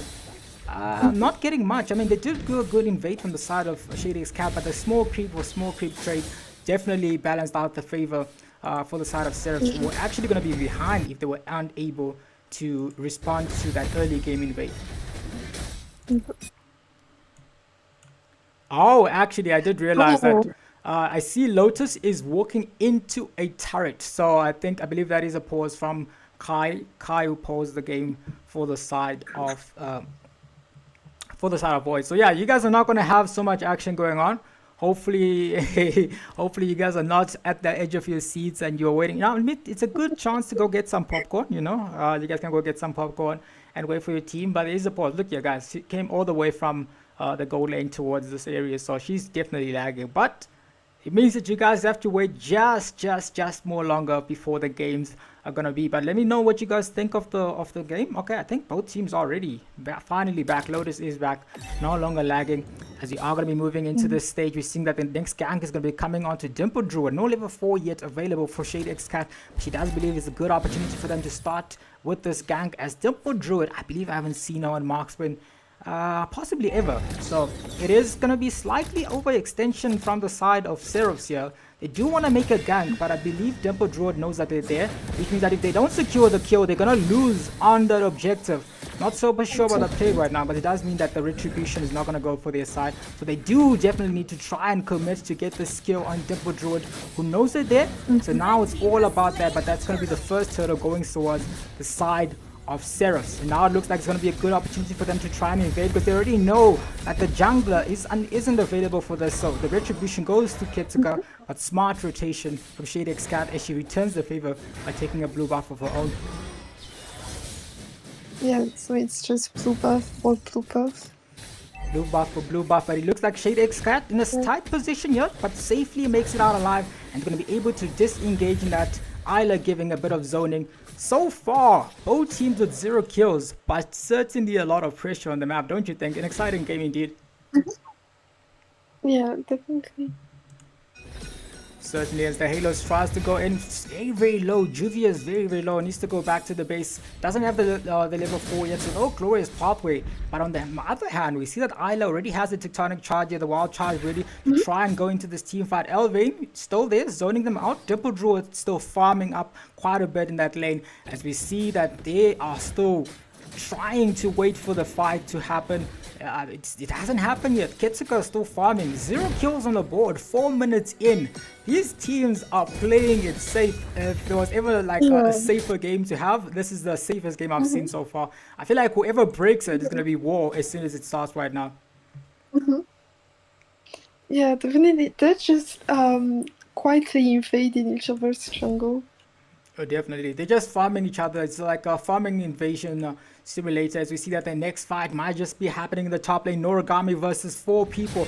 3 people actually. They go into Noragami, the damage coming. Sora pushes up to the backline. Flicker was committed, but it's not going to be enough. The first blood, actually the Phobius is still healing in this fight, but the first blood still goes to the side of Void. We've cracked open the seal, but the return coming in. Nice escape from Lotus, not enough, as the real one manipulation catches her, and they also get a return kill. So 1-for-1 exchange on the map. But Nora goes on before that. The retributions, if you look at it, Ketsuka still has hers, but Shade X Cat also equally has a retribution. It's going to be a 1v1 battle, but it doesn't look like the side of Void are interested in contesting this, so the retribution is going to go straight to the side of SERAPHS. Second retribution of the game.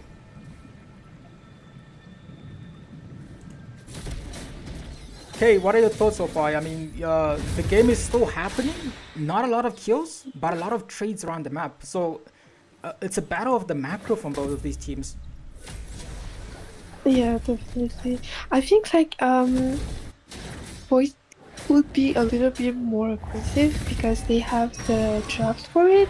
But again, playing safe is it's always winning. It's a winning strategy, I guess. But they're both playing safe, so yeah. Certainly, real manipulation comes out, comes in. Lotus very, very low. The turret is going to be available for the taking as it looks like Dimple Druid is locked onto the turret. In the meantime, Phovis is just slowly moving towards the mid lane turret. They're trying to defend this. It looks like it's a successful defense. Oh, Ketsuka in a lot of trouble. They 1v4, but the team is slowly behind. Glorious Pathway committed Tectonic Charge into the backline. Get Angelic Fury, but she comes out of that exchange alive, unscathed, and they're still engaging in this as they pull Isla back and they go in. Sora, same thing coming to the fantastic engage from the Sora, gets a kill, and they're still going in. It looks like Dipper Druid might just be the next person to go down. And they are, actually, she is still alive, but it looks like Noragama is the third person. Good rotation from both XP laners, but out of that exchange, Void are the ones that leave that with something. So they're going to also be able to possibly take this turret down because Dimple Druid, I don't think she can defend this, forced to move back. Yeah. Yeah, she cannot defend it. Certainly, as we're seeing that there are going to be another fight happening right now as the Sora is finally on the board in terms of kills, but Ecstasy definitely doing a good job on that Sora, getting the 2 kills that the team urgently needed. That's the, if we're looking for the balance of things to happen, that's certainly a team fight that they need to happen. I think things are going to be a lot more different at this next neutral objective. I think even if they did skip it, it is still going to be a good opportunity for them to try and take this, because after that fight they certainly have evened out the playing field as they are going in. Phoveus trying to zone them out, Angelic Fury moving them back here. She might just be able to do that as you see that they are going in. Ifra goes in already, but just a bit too early as the Phoveus goes in into the Tectonic Charge. They're going to lose 2 members for 3 members for that place. A double kill coming in from Alvain as the fight is still happening. Phoveus is in the backline dealing the damage. That's a killing spree for the Sora, and that's going to be a shutdown. Oh, just a triple kill for Alvain, but Ecstasy walks out alive. Good game for both teams. Looks like it's an opportunity for the side of SERAPHS to take down the mid lane though. Blue team turret has been destroyed. As they are back on this, looking at the buff area, it looks like Kitsuka is going to try to take away more farm away from Shadex Cat. On that Suyu, where you do need to start having those that farm that you need. If you look at the gold difference right now, it is slightly in the favor of, I mean, depends on how. Do you think 2,000 gold is a lot, Kay?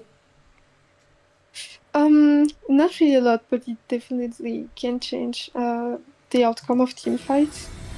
Certainly, you can change the momentum of the game as well. But if you're still looking at this board, I was trying to show you. Thunderbolt comes out, Dom Ice and Anti-Hue is coming out from both teams. SERAPHS is already a bit behind.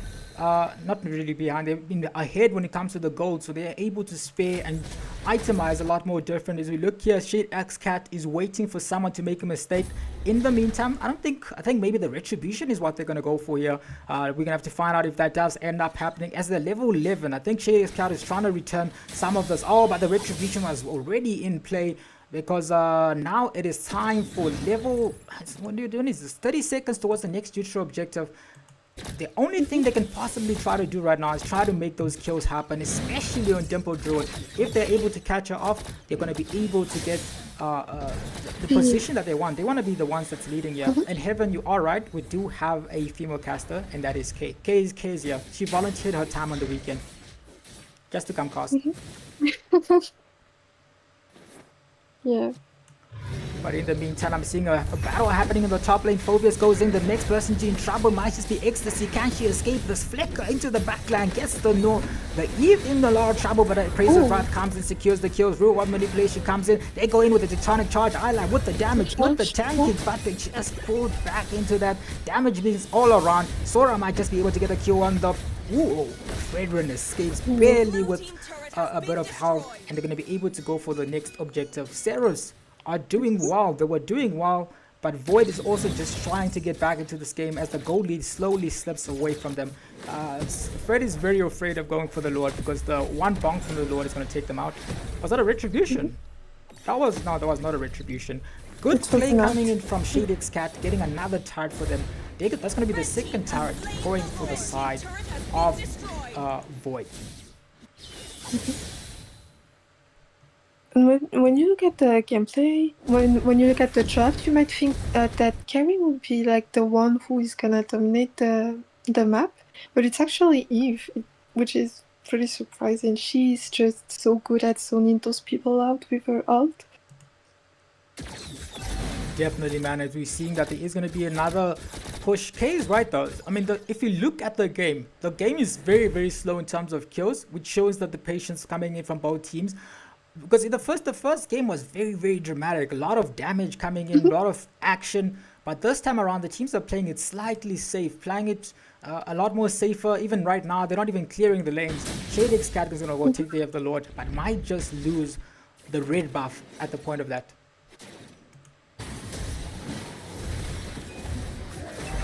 Oh, Titanic charge into the backline. Real manipulation comes in. They're able to get a kill onto Juvia. It looks like the mid lane turret might just be taken down by the side of Seraphs as the damage comes in from Noragami. Taking damage from Lotus. Lotus is slowly getting there when you look at the itemization. She's already got the Husk Claws and a bit of more slat damage coming in there from that item. So I think she's going to be able to sustain this. But in the meantime, the red buff goes straight for the marksman. Very, very dangerous marksman to have the red buff in the late game. Yes, definitely.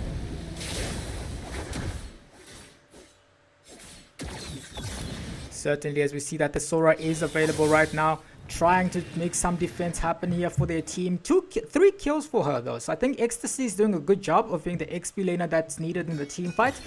But what they're struggling with right now, Void probably is the winning those team fights together. Because of that Eve and Grok combo, it's very, very difficult for them to get in the backline. Sora is trying to make someone, to find someone to pick off. That's where the issue is. But 60 seconds towards the next neutral objective, it is still possible for the side of Void, but the goal difference now is now 5,000. As it almost looked like a glorious pathway, but that's not the glorious pathway. But just Eve's second skill. And at the core has been made for the buffs to be shared as Dimple Druid gets another red buff on the map. 30 seconds towards the Lord this time around. Second Lord of the game. The first one didn't get as much traction as they would have liked, but I'm seeing that the buff is going to be trying to be protected from the side of Shadix Cat's team. They're going for this. Going to be a team fight at the red buff here. Who's going to be taking it? Tectonic Chart comes in. Oh, gets the buff. We're going to find out as that actually went straight to Isla on that Grok. I feel like the side of Seraphs are going to be still happy with that exchange, because that means that the jungler, I think they were also trying to force out a retribution before the next objective. Yeah. That was a smart play from the side of Shadix Cat to not use it though, because the next objective is spawning. So they might try to figure out which plane or which lane to go on here. But it looks like it might just be a straight Lord's steal for the side of Seraphs, uncontested, because they can now see that the jungler is in the bottom lane.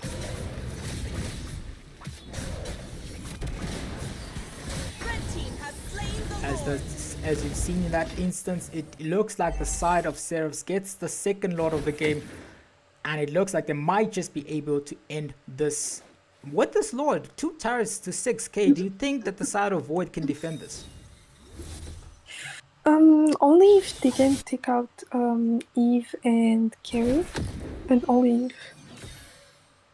But again, they have Zushin. She can just lift people around so that they cannot push. So yeah, we can see that they did defend it. Certainly, as we look like Seraphs are going to be trying to make the siege happen. And the Lord has been taken out by the side of Void. Void G, as it looks like it's some to still defend this. They do have the damage as the Earth slowly gets there. The Tectonic Charge comes in, but Eve gets the kill and they move them back into the backline. Flicker was used by Ecstasy, unable to escape in that as the base is going to be locked onto the mid lane turret. Phobius goes into the back. Ooh, a lot of damage onto Lotus. It looks like the next target might just be the game-ending play they're looking for. Seraphs, Void X Cat is trying to steer the waves away, trying to defend a bit more. It looks like a disengage call has been made by the side of Seraphs, as they're still trying to go in here. Red buff again not available for the side of Seraphs. Seraphs is just taking away all the red buffs from the jungler, Shadix Cat. I mean, she's still doing fine in terms of gold, but she needs the farm in order to to try to get some. The thing with Soyu, you have to get the kill. Let me look if she took up the Sky Piercer. No, she went for BOD and for the Blade of Despair and for Oryx. A very expensive build, if you look at it like that. Oh, there are going to be another fight going on here. Lírios in a lot of trouble. No escape skill. Precious Rock comes in as a killing spree for the Phobius. Next time it is available for Lotus to start split pushing, because she's going to be able to push and go back to the base. Very smart play as they're slowly losing the momentum on the wave here. The map control is it's slowly moving towards the direction that they want it to, but not as fast as they want, because they want to be able to clear down this lane and take it down, because they have 2 turrets now. So that's the point of the game right now, where they need to start farming up a bit more. I believe more items are going to be coming out as the Oryx stacks are still available. Thunderbolt being picked up, and Immortality already out from the Sora, so she is going to be a lot more. She has 1 extra health bar. The recalls are coming out from the side of SERAPHS.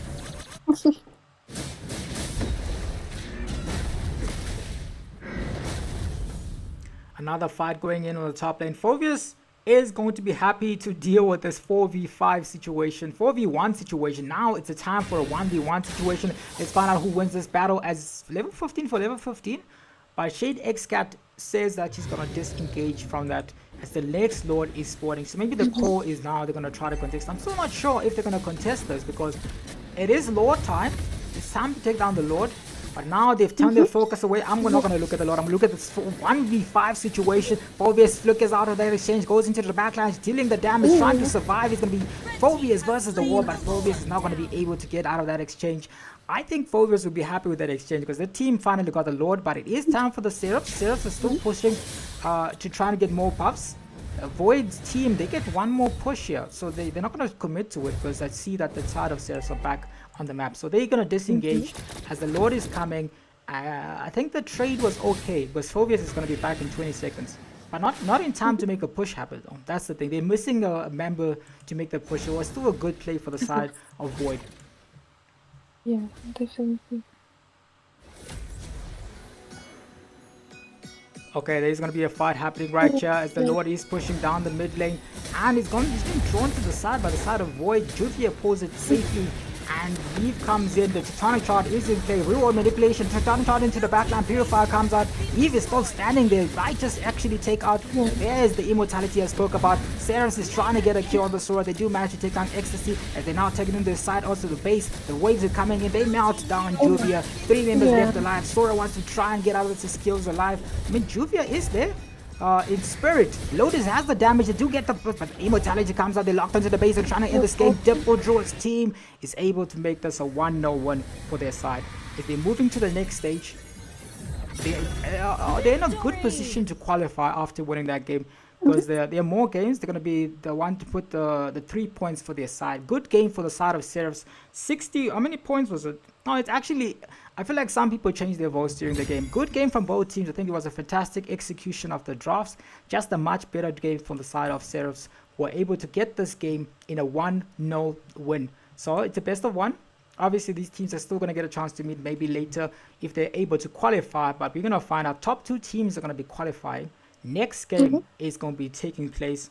And I'm also excited for that match, because that's also an exciting game. Next game is the Zenin clan, all the way from South Africa, facing another team that is all the way from Madagascar. So we're going to find out how Valkyriaa do against Zenin clan. See you all in a bit. But for the meantime, you guys can have some break. You can watch some old highlights of the game. So see you all in a bit, and we'll be back very, very, very soon. So both teams are after you. It's like an engine.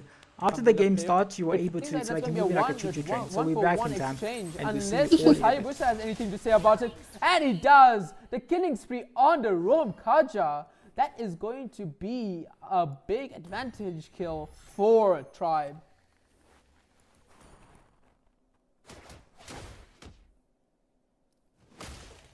This is a very back and forth game right now. You love to see it.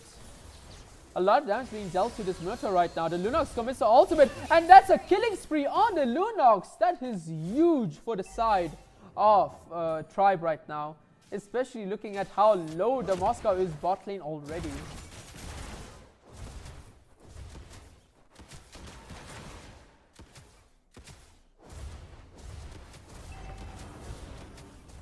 Look at this, man. The Clint is just farming the gold on that turret right now.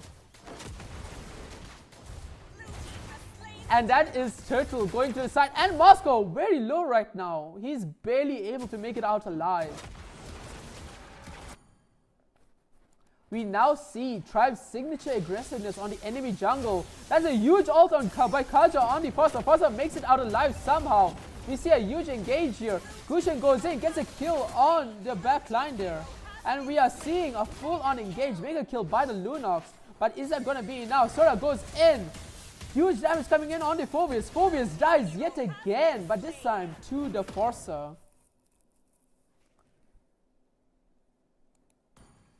Once again, the smooth criminal not able to moonwalk his way out alive. I apologize for that statement. I'm going to report myself for that. We are seeing Meme King. I will say Meme King is doing quite well right now. He is 1-1-3. He's doing way better than I expected for someone who's laning against a Clint. Oh no, the cards are getting shut down by the Forcer there. We are getting to the point where the Forcer is starting to hit hard.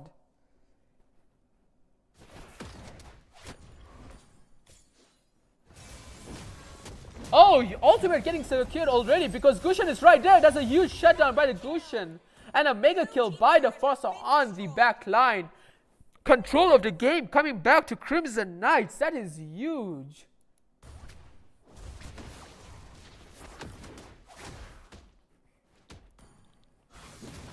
And it seems like Kaja is getting caught out again. Clint trying to help, and he does manage to save the life of Kaja there. Gusion tries to get mid lane, but he's forced to ult out.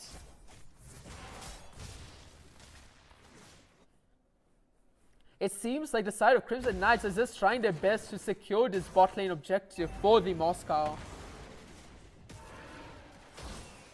Oh, ultimate by Foster secured.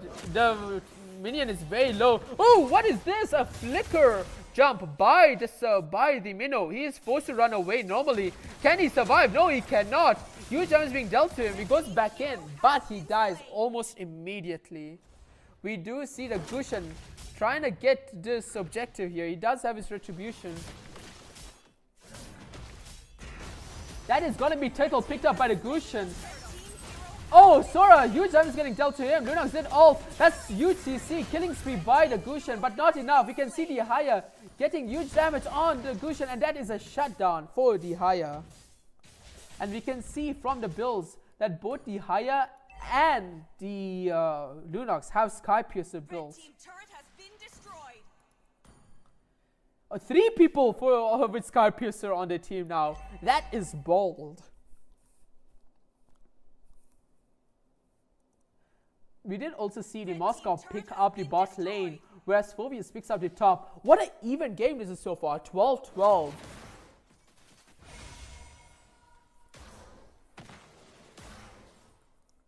I will say I still favor the late game of Crimson Knights here, purely because of the Moscow. Moscow picking up the bot lane turret. Ooh, lots of damage getting dealt on this Minnow. He heals it up, all up almost immediately there.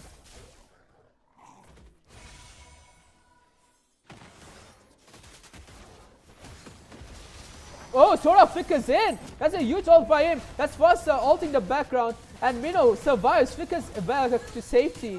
Look at this fight. All that to get to Phobius. But will that be enough to satiate this team? No, it will not. They're going back in. The Clint is very high. The Minnow is very low. Will he get a kill? Yes, he will. The Sky Piercer being procced there. We see Gusion getting a kill on the Kaja in the back. Huge fight there. But mid lane will be defended by Crimson Knights. Unless this Haya can get a huge kill here in the back. No, he cannot. In fact, he is going to fall to the Gusion. But this Gusion, ew, he barely survives there. What a huge fight for Crimson Knights there. Managing to get the Haya right before load. Will they take advantage of this situation though?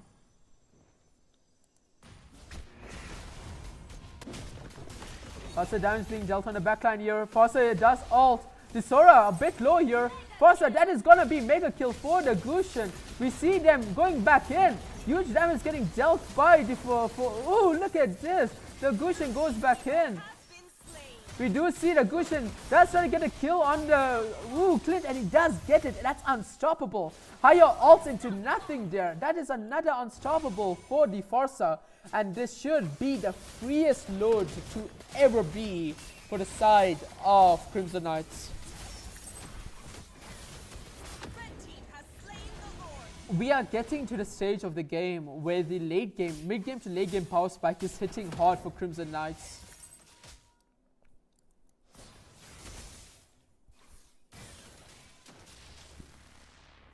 Ooh, what a huge game so far.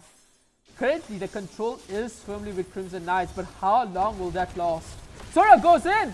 That is a huge ultimate by Sora, but will it be enough? That is going to be Gusion going into the background, but he is under the turret. Will it be... No, he cannot survive. Huge shutdown by Haya there. But that is all he can get along with the Sora. That was a 2-for-2 exchange. Blue team turret has been destroyed. And it does seem like the side of Crimson Knights are going to get the mid lane turret. However, if I am a tribe right now, I'll take that any day of the week. Load is coming in and you got a 2-for-2 exchange. That is a positive when you are behind.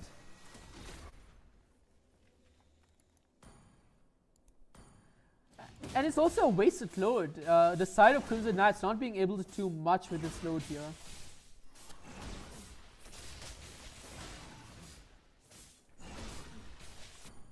You know, being aggressive, going to the back line here.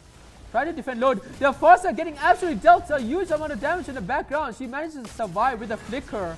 The Sora does pick up a kill on the back, but it does seem like that's another kill secured by the Gusion.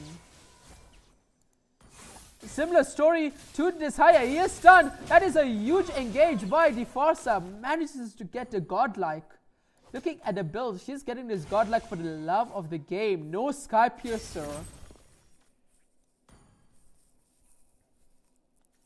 What a fight so far. Control again. Back to Crimson Knights. They just have a better team fight potential right now.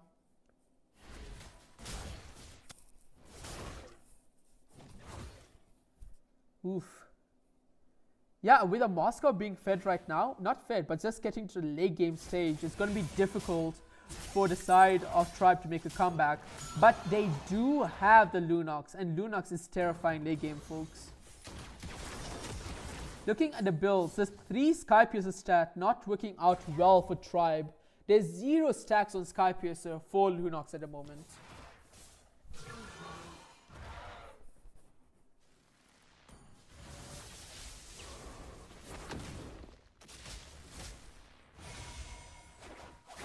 So far, Crow Twig's performance on this Sora needs to be commended. The amount of sets. Oh, huge ultimate by the Kaja on Gusion. Gusion manages to escape. The Sora goes back inside with the Forza ult to back him up. Huge damage being dealt to him. He manages to escape, but will it survive? The Forza getting dealt huge damage from the Haya, but the Haya goes on the Sora. We do see the Clint full HP. Can he do some cleanup duty here? It seems like he can. That is gonna be one huge kill. Kaja does flicker in, but will he die? No, he will not. It will be a huge reversal for the side of Tribe. That's a 5-for-2 exchange with the load already being spawned. What a huge turnaround for the side of Tribe right now. They will take full advantage of the situation. Miyamura on this Clint doing the cleanup duty phenomenally. That will be the first load for the side of Tribe. Guys, we got a game on our hands.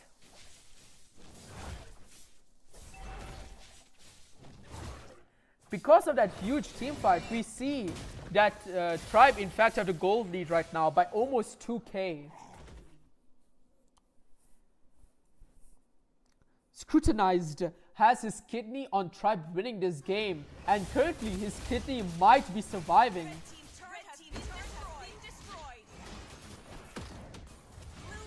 Ooh, huge engage there by the Gushin, getting the higher.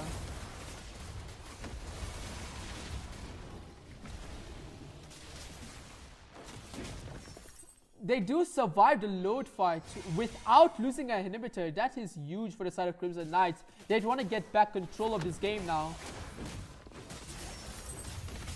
And considering it's a 4v5, it's a perfect opportunity too.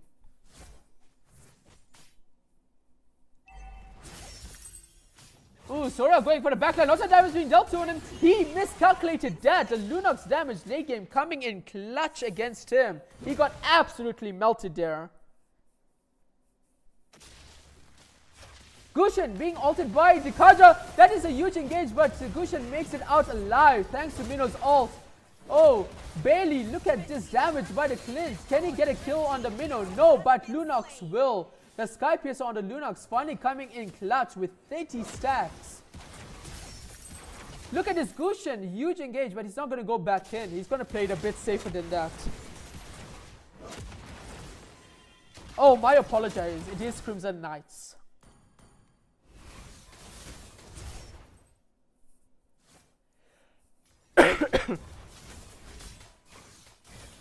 Wow, what a back and forth game. Every time I think that Tribe have the advantage, Crimson Knights do something incredible and vice versa. Guys, I feel like we all can agree that a game of this quality deserves a like and subscription. We are only 5 subscribers away from hitting 100. So please give us a sub. Oh no, it seems like... no, he will survive. The Kaja is not gonna ult Sora. Oh no, no, but he does ult the Sora. Sora, huge damage. That's a mega kill for the Clint. The Moscow does ult. Will he come back here? He does, but he just escapes immediately. Ooh, finally we are seeing the Sora not able to tank the Lunox and Clint there. Looking at his build, it's just, ooh, he's going basically semi-tank and still can't do anything here.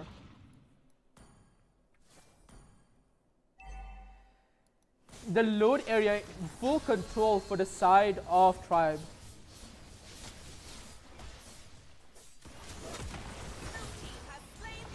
That is another huge load for a Tribe right now. They're going to be hoping to get a few inhibitors with this.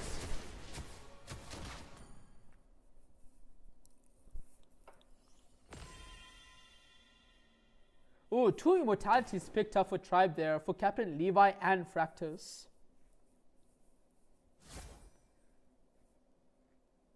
And that's a great Dragon Spear, if I remember correctly, picked up by Miyamura.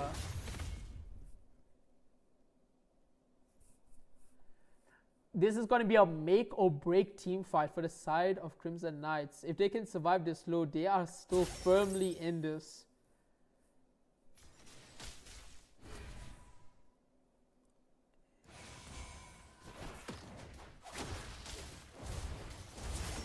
So coming in very slowly. Slow push coming in top lane side. Can they get top lane here? Oh, they cannot, but they can indeed get bot lane. Thanks, Load. Load already coming into the base. Kaja also Gushin. Gushin does survive. Huge damage being dealt on by the Forcer here. That is going to be the immortality proc from the Kaja. And it's going to be a full-on brawl here. Unstoppable by the Clint. Thanks to his... Ooh, that is a huge fight for Crimson Knights. If they can pick up the kill on this Haya, but they cannot.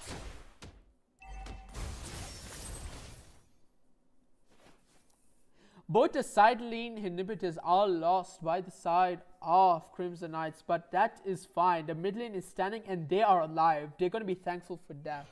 They are still in this game, but the advantage, thanks to the inhibitors going down, is firmly back in Tribe's control. After that mid game, that is not what I expected. Tribe, very controlled performance, coming back into power here.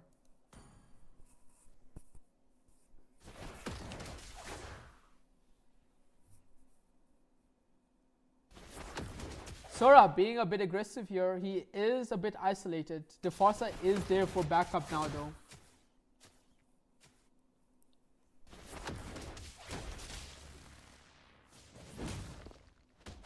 Ooh.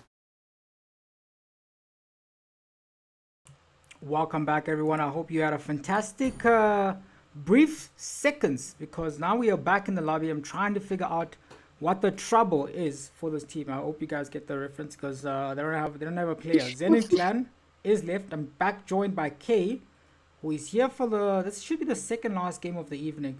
How are you voting? Oh wait, what did you say? Yeah, how are you voting? Who are you voting for?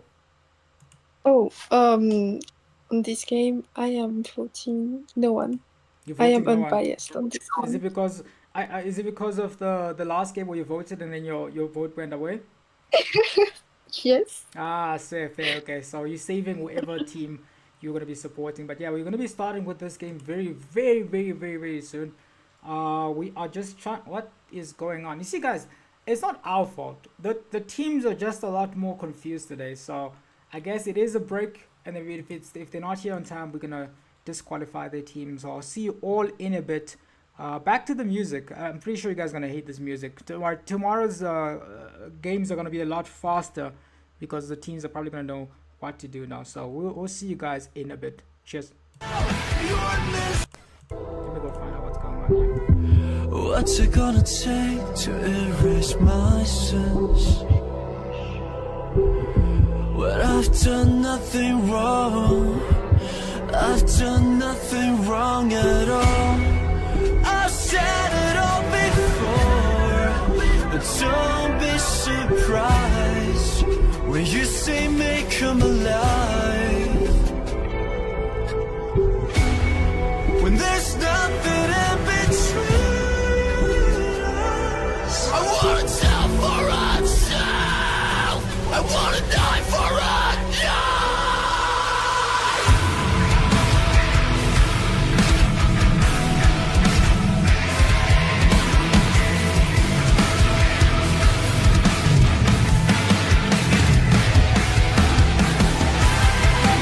The sky will burn so bright, forever you inside. I've become your shadow, your misery was mine. Tell me what it's like to be on the other side. I've become shapeless, no taste. Ladies and gentlemen, welcome back to the stream. We have excuse me for that. We will see the banning phase start off for Tribe versus Crimson Knights. Unfortunately, we were not able to see Crimson Knights perform earlier today against Nighthawks due to a no-show. So this is going to be their debut in the tournament. But Tribe, after their dominating performance to kick us off, will play again.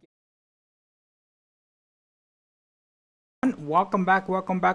Finally, the game gets on hand. It takes a lot of time to verify people, apparently, but that's fine. We want to make sure that everyone that is playing is supposed to be there. Blank player is going to be someone with a Korean name. Young. I'm not going to pronounce the name. I don't want to get it wrong. But Dream, Stunner, BB, and Trouble are going to be the remaining teammates.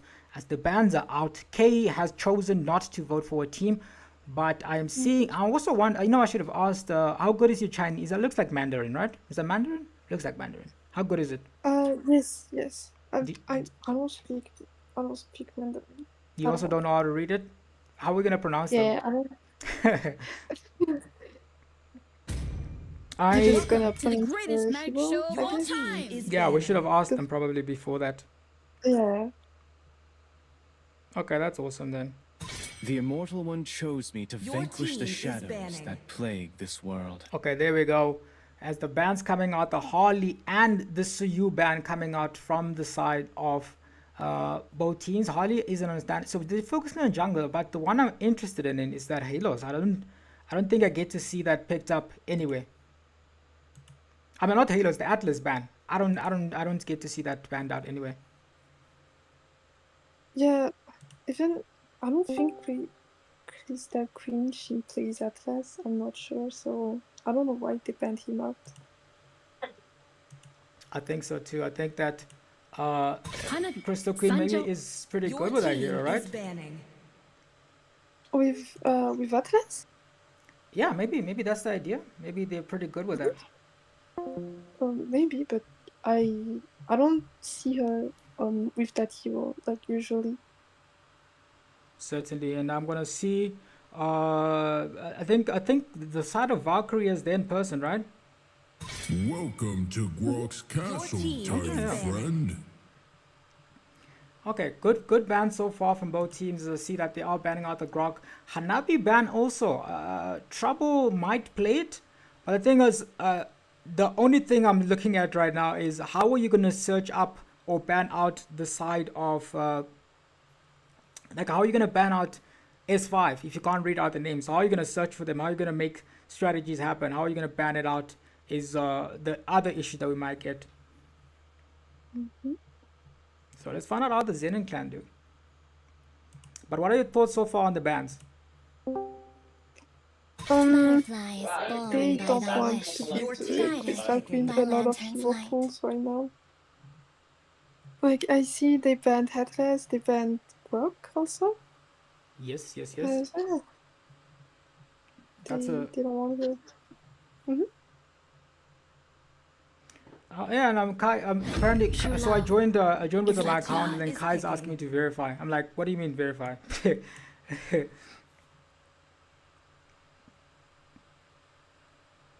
All right, there we go. And then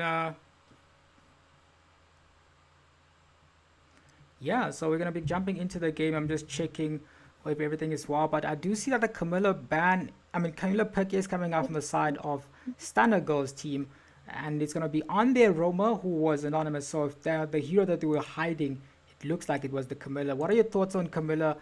Do you play Camilla? I feel like everyone can play Camilla. I don't think she's complicated.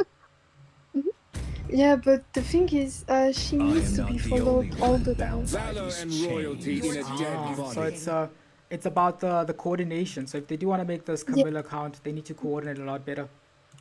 Yeah, that's it. Because I mean, if she ults and she got like everyone.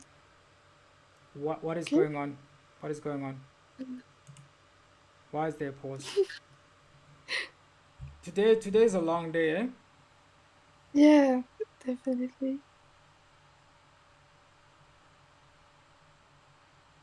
Okay, we're gonna find out. Let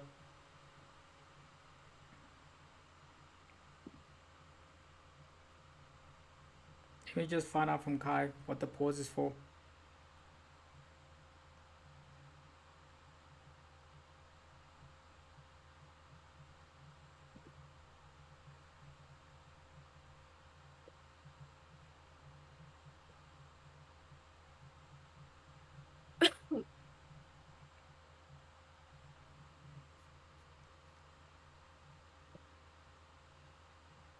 Alright, they went to go fetch one of the players.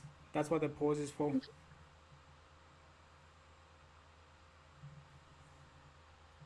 They went to what? Huh? They want to fetch another player? No, they were verifying one player. It's fine, it's sorted now. Okay. It is sorted. What a long day. What a long day, Kay. If tomorrow is even longer, I am gonna lose it. Yeah, me too, actually. Yeah, good picks from both teams. I think that they thought about this properly. The Zenin makes sense. The Leo mode makes sense. Dream is the one who is there. Valerie coming back. Valerie doesn't have a good win rate so far. Crowned by heaven's mandate, my legacy shall endure. See, Tinash is asking if it's me. Yeah, it's me. I was voting. It was very busy in the beginning, and then people got tired, and now it is the late stages of the game where only a few games. I think one more game left after this. No more pauses. Please, no more pauses. If I see another pause, I am going to lose it. Yeah. I'm going to lose it, but we'll see how it goes as Mew. I'm assuming that's how you pronounce it, right? Mew? Yeah, like the cat. Yeah. Ah, okay, cool. And Crystal Queen is going to be going up next with the bans. Crystal Queen, I've seen them quite a bit, but they're deciding instead to go for the Valor to punish that Valeric. It's a good decision from the side of Valkyriaa. engulfed in flames. And now the next phase is coming in as Crystal Queen is going to be deciding what to ban out here.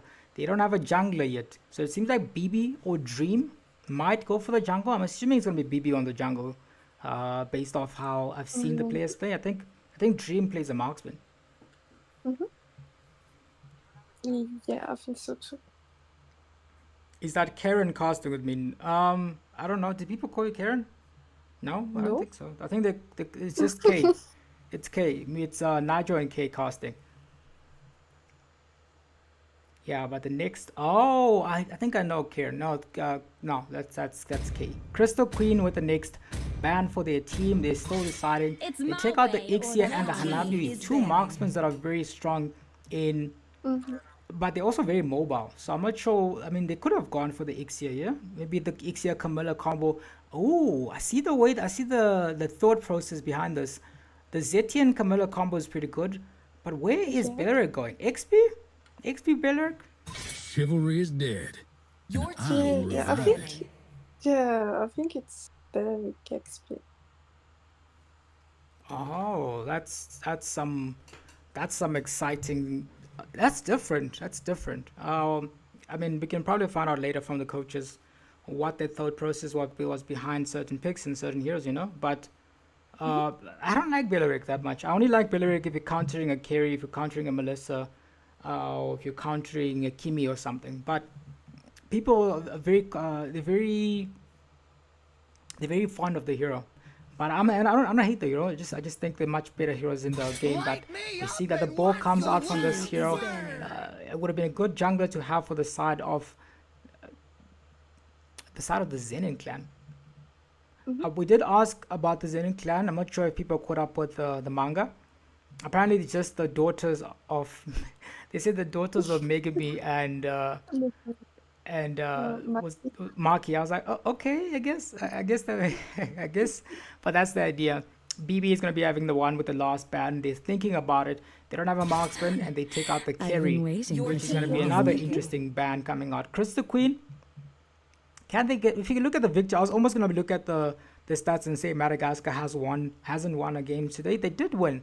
FEROX won by default or DQ, so it is still a win on the board for Madagascar today, if it is based on countries. But luckily, it's just based off where you stay, you know. So I think it's cool. We want to find out where the centralized is. Obviously, this is part of a more ongoing effort to have a sustained system for the ladies to compete in. So you're going to be seeing a lot more of them. Even the cameras are going to be included. This time around, it's a pilot. You don't want to scare anyone on the first day, you know. Yeah, definitely. Yes, Kitsuga should be banned from local tournaments. Oh, probably. With the pauses. What's with the pauses? That's what I want to know, Mr. Word. But here comes the minnow from the side of Crystal Queen. Dream and BB with the next two picks. What are they going to pick? 1-1. Okay, 1-1 into a Phobius is an interesting choice, but you can definitely do it if you are very confident in it. But they are deciding that that's going to be left open. They're not going to be doing that. Melissa is still decided it's going to be Esme jungle. Lots of magic damage, eh? Lots of magic damage if they do lock in the Esmeralda jungle. Or is it going to be a Camilla jungle? What are you thinking here? Do you think it's an XP lane Camilla, or is it a... where do you think... I don't know. I'm seeing a retribution on the Popple. Okay. Aren't you gonna ask Interesting the bans lady? and picks Your team on the is side of ready. the Zenin clan. It looks like it might just be either the Camilla or the Esmeralda on the jungle position, which makes me wonder if they can also go for Belleric jungle. Maybe that's something you can do, right? The passive from the from the Belleric, if he pulls you back, you're able to reset the buffs and take them down. Maybe that's the idea. Yeah, no, it's gonna be Esmeralda jungle. Supporting the Camilla. I'm seeing a chat. Who is sending that? That is Princess here to support the Camilla, whose name I will remember because they send me the name directly. Something with Jai. Let me find the name for you. The name is Mother Universe Jai needs you. Jang Chiun. Jang Chiun is the Camilla, and they are going to be going the Esmeralda jungle. I I will have to see how this goes. I think in terms of draft, purely based off draft, I think that the side of Valkyriaa has a much better draft. It makes a lot more sense for them to go engage and disengage. You've got the Valor there to push them away. The Esmeralda is a hero that doesn't have a dash, so he's gonna be walking directly into those flames. But as we've seen in this game, also the 1-1 into the Phobius, I think that's also a pretty risky pick. But that's not the old Phobius, right? The old Phobius could just, every dash you make, he would just be able to follow you. Were you playing around when Phobius was like that, Kay? I don't know. No. How long have you been playing?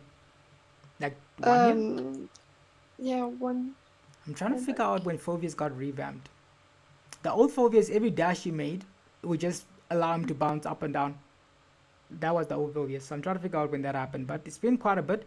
Let's figure out how this game goes. I'm looking at the votes are in.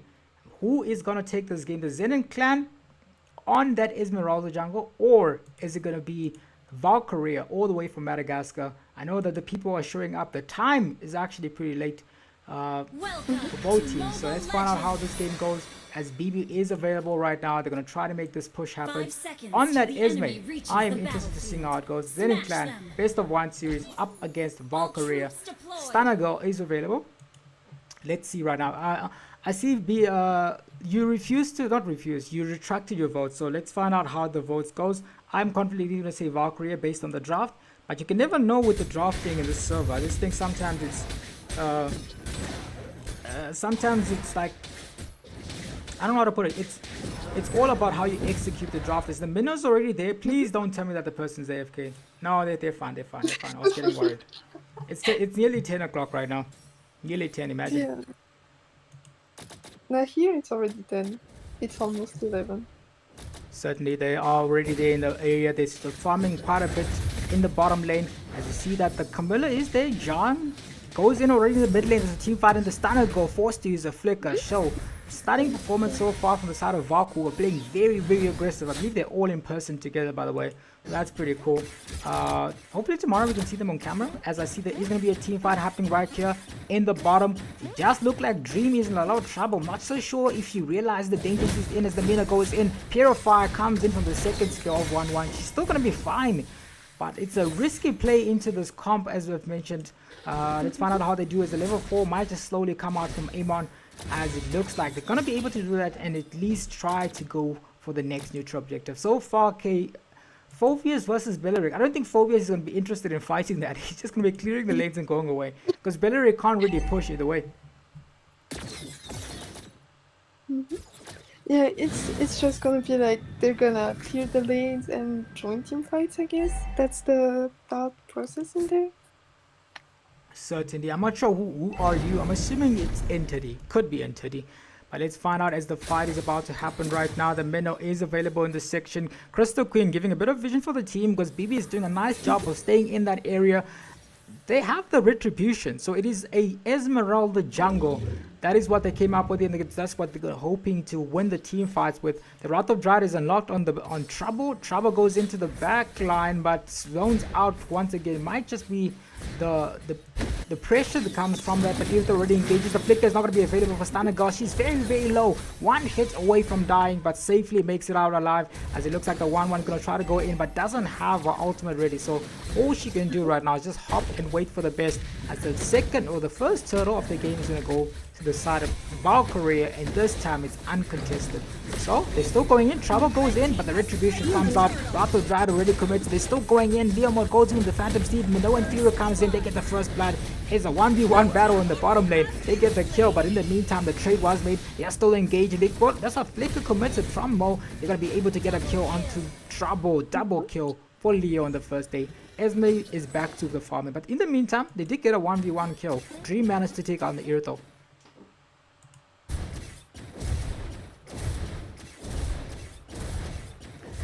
As the damage comes in onto that turret, it looks like the call has been made to try and take down this 1-1 before she can be a lot more menacing. Crystal Queen is available. The Purifier already comes out from the 1-1, but it's just a bit too early as they get taken out. Nothing Camilla can do. All they can do is just possibly try to push them out of here. So Mortar Power is going to be safe, and Crystal Queen is still zoning them away, as it's going to be another fight happening right now on the top lane. Esmeralda goes in with the damage. doesn't have the damage needed. Let me see actually if she's going for the damage bolt. It looks like she's going for, yeah, she's going for Enchanted Talisman. So she's going to be trying to deal as much damage as she can. But Esme is not, she's not known for her damage, eh?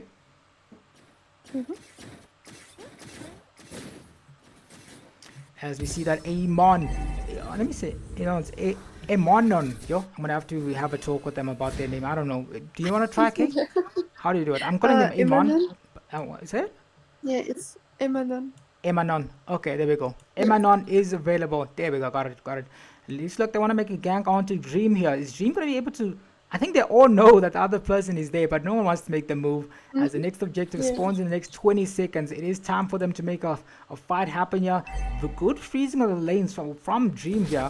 And there's going to be another T-fight happening as the next objective is already on the map. 20 seconds is gone. Now it's 7 seconds. It's already been there. The junglers are both in the area to try and contest this. It's all about who goes in first. And they've already made the first play. 4 members of the side of the Zenin clan are stuck in the turret right now.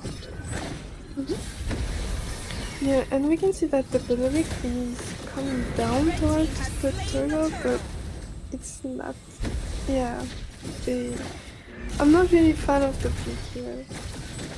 Certainly, but it looks like a fight is still happening. Minoan Fury has been committed onto a few members. They're still trying to go in. Phobius has the damage, but he's not going to be able to finish them off. They're trying to deal the damage. He's still dashing all around at the back. Again, that is the thing with so much dash heroes here. Phobius is just able to spam his ultimate as 4 members from the side of Valkyriaa already here. They're trying to force him into the backline. Oh, they go in. They're going to be able to secure a second kill. That's a killing spree coming in from the side of Emanon.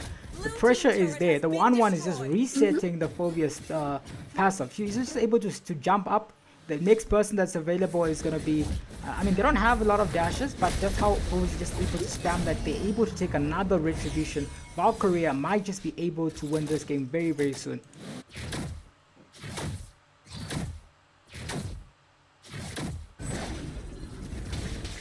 As we're seeing that right now, it is time for the side of BB to try to farm up. If you look at the gold difference though, level 9 to level 7.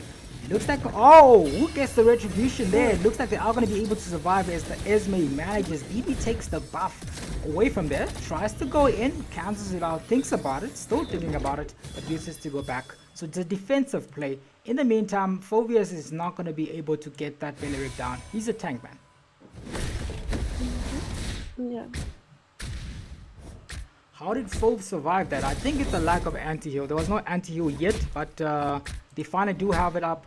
And again, also the damage, because who's going to realistically take the Phobius down? The 1-1 resets the passive. The only person that can possibly take them down is maybe, I don't know who can, maybe the 1-1. That's the only person with damage in this entire team.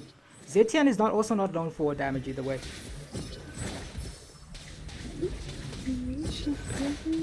Okay, yeah, no, she doesn't have enough damage yet.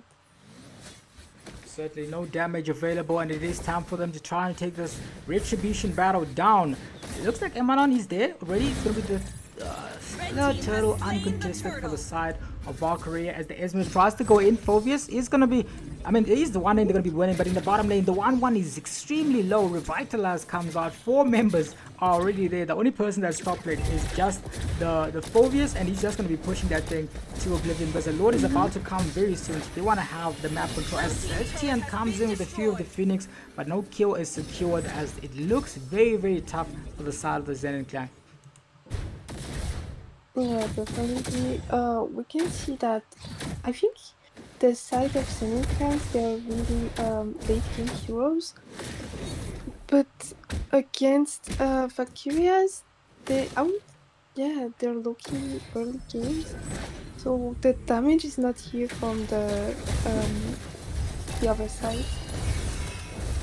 No problem. Oh, flicker into that Mo goes in with the Minoan Fury, comes out of the exchange. They're still trying to go into the damage. Wrath of Drive comes in here. They're trying to do the fight, but they don't have the damage yet. Focus is resetting the stats from that passive as they go in. They're trying to get the damage. They're all so low. They get a killing spree onto Dream. So it's 50 seconds towards the next neutral objective.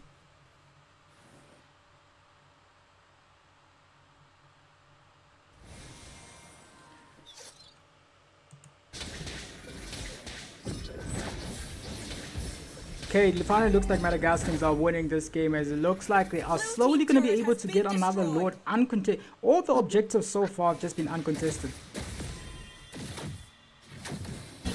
Yeah, definitely.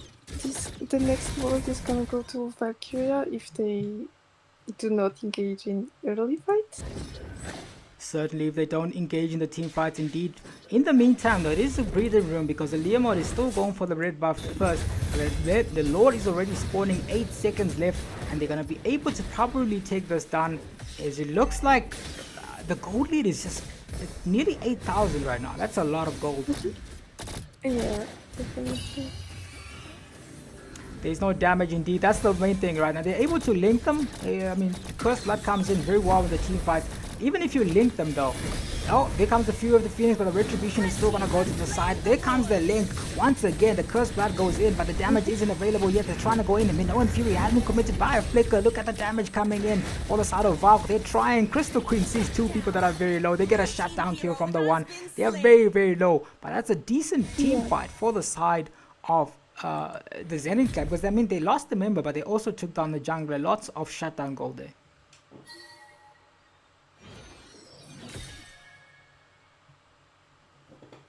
Fantastic. Minnow and Fury Phobia sent to the top lane as they're going to try to take down this lane. The mid lane is what they are looking for, but it's the mid lane what they're going to be able to get as the Irithel is slowly coming in. If you look at the itemization after this, you see the Irithel has already picked up the hearts. They've already got Malefic Gun, so she's able to hit a pack a ton from quite a distance, as the Lord might just actually fall down before they're able to take a tower down. Good defense for the side of the Zenin clan, as they're slowly trying to get back into this game. It's another low kill game. But the low kill games are all where all the macro comes out. All about how you execute your draft, the small decisions making that you're making, the rotations. That's exactly what we want to see from the ladies. It's 6 turrets to 0 though. It's very, very tough for them to try to get a turret right now, as they are nearly, it looks like how much gold? Yeah, it's nearly 10,000 once again. As it slowly gets, but it's less though. Leomord in there. Oh, 1v1 battle in there. 1-1 finally gets the ultimate, but 1-1 herself doesn't have the damage, and it's nearly done. She gets taken out. She's the only person that could possibly defend this, but they do still have the Camilla who can link them if they're slaying a bit too close to each other.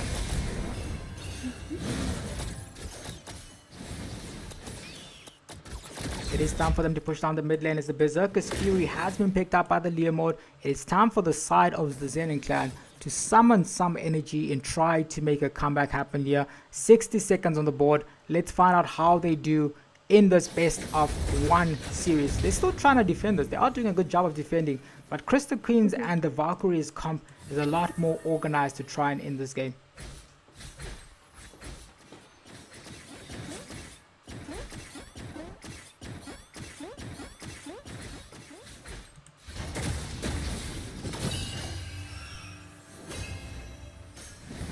Pushing into the mid lane. It's going to be a mid lane siege here, as it looks like they are going in. It's not going to be, nothing comes out of that exchange here.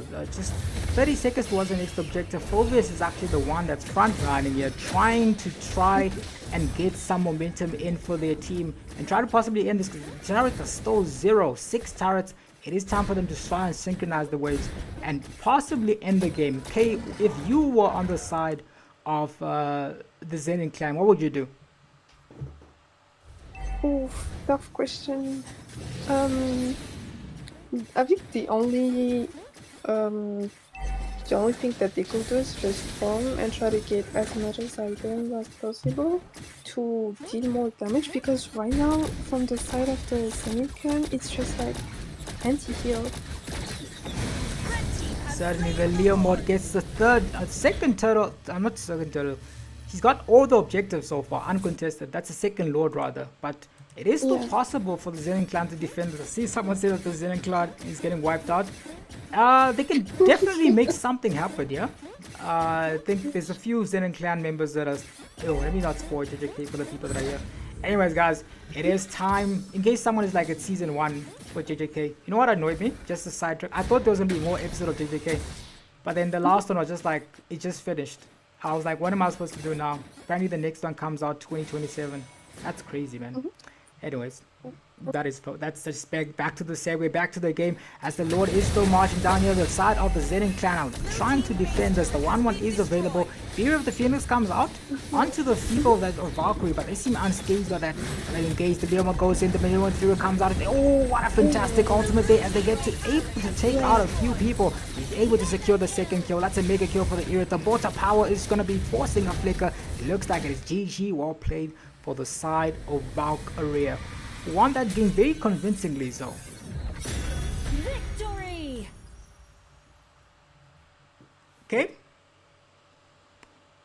I mean, you weren't voting for your results, but was this a favorable outcome? I mean, the Madagascan winning on stream finally. I mean, the other one was the other one, what? They did technically, FEROX did win on stream.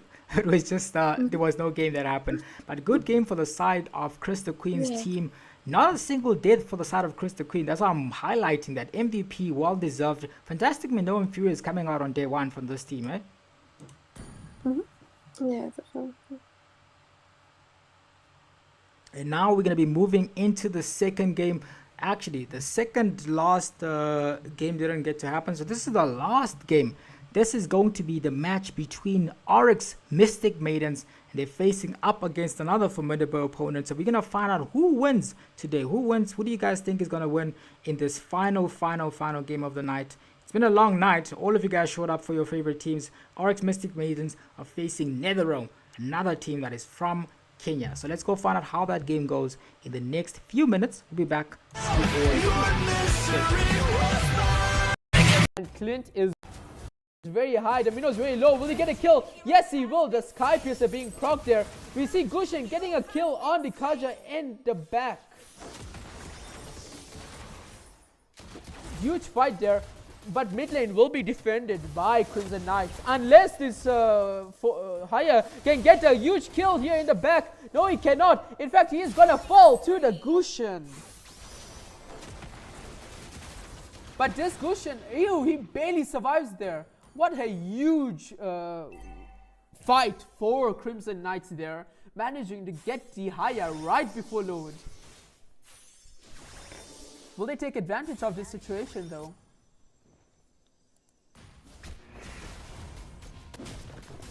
Also damage being dealt on the backline here. Fossa does ult. The Sora a bit low here. Fossa, that is gonna be mega kill for the Gushin. We see them going back in. Huge damage getting dealt by the oh, look at this. The Gushin goes back in.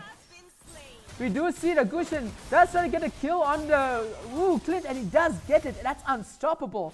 Haya ults into nothing there. That is another unstoppable for the Forza, and this should be the freest load to ever be for the side of Crimson Knights. We are getting to the stage of the game where the late game, mid game to late game power spike is hitting hard for Crimson Knights.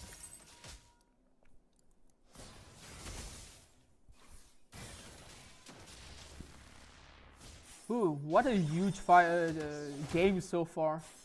Currently the control is firmly with Crimson Knights, but how long will that last? Sora goes in! That is a huge ultimate by Sora, but will it be enough? That is going to be Gushin going into the background, but he is under the turret. Will it be... No, he cannot survive. Huge shutdown by Haya there. But that is all he can get along with the Sora. That was a 2-for-2 exchange. Blue team turret has been destroyed. And it does seem like the side of Crimson Knights are going to get the mid lane turret. However, if I am a tribe right now, I'll take that any day of the week. Load is coming in and you got a 2-for-2 exchange. That is a positive when you are behind.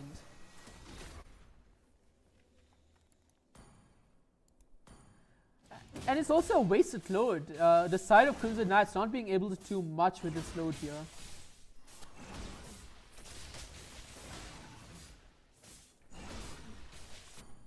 You know, being aggressive, going to the back line here.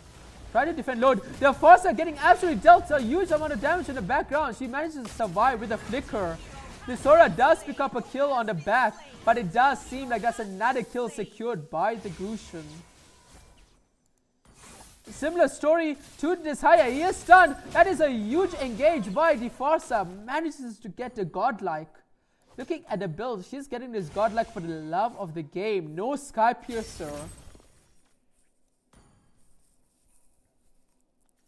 What a fight so far. Control again. Back to Crimson Knights. They just have a better team fight potential right now.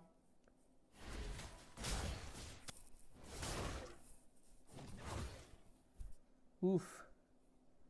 Yeah, with a Moscow being fed right now, not fed, but just getting to the late game stage, it's going to be difficult for the side of Tribe to make a comeback. But they do have the Lunox, and Lunox is terrifying late game, folks. Looking at the builds, this 3 Sky Piercer stat not working out well for Tribe. There's 0 stacks on Sky Piercer for Lunox at the moment.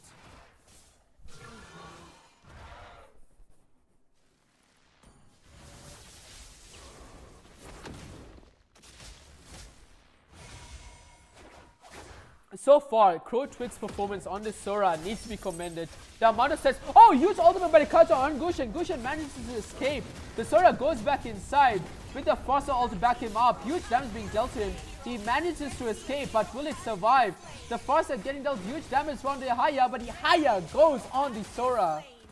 We do see the Clint full HP. Can he do some cleanup duty here? It seems like he can. That is gonna be one huge kill. Kaja does flicker in, but will he die? No, he will not. It will be a huge reversal for the side of Tribe. That's a 5-for-2 exchange with the load already being spawned.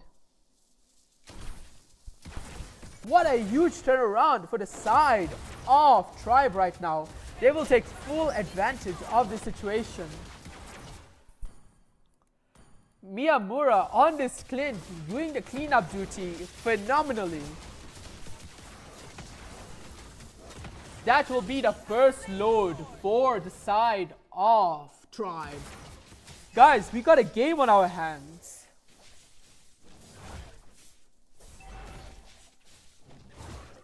Because of that huge team fight, we see that Tribe in fact have the gold lead right now by almost 2k. Scrutinized has his kidney on Tribe winning this game, and currently his kidney might be surviving.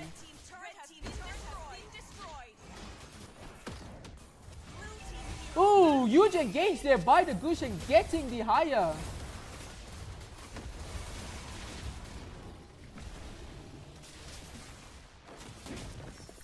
They do survive the load fight without losing an inhibitor. That is huge for the side of Crimson Knights. They want to get back control of this game now. And considering it's a 4v5, it's a perfect opportunity too.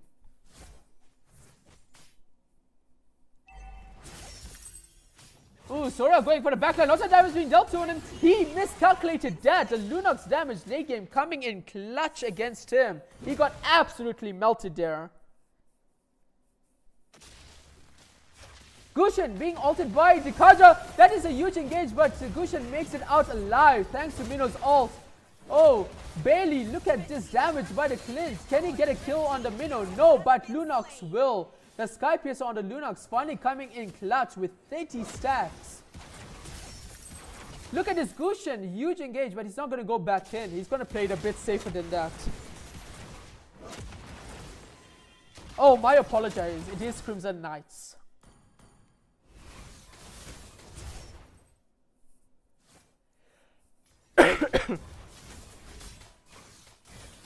Wow, what a back and forth game. Every time I think that Tribe have the advantage, Crimson Knights do something incredible and vice versa. Guys, I feel like we all can agree that a game of this quality deserves a like and subscription. We are only 5 subscribers away from hitting 100. So please give us a sub. Oh no, it seems like no, he will survive. The Kaja is not gonna ult Sora. Oh no, no, but he does ult the Sora. Sora, huge damage. That's a mega kill for the Clint. The Moscow does ult. Will he come back here? He does, but he just escapes immediately. Ooh, finally we are seeing the Sora not able to tank the Lunox and Clint there.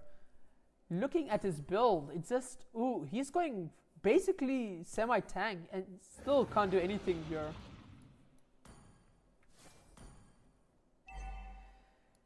The load area full control for the side of Tribe.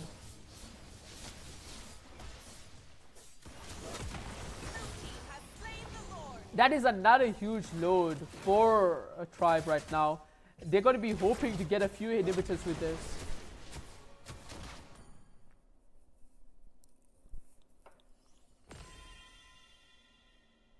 Ooh, 2 immortalities picked up for Tribe there, for Captain Levi and Fractus.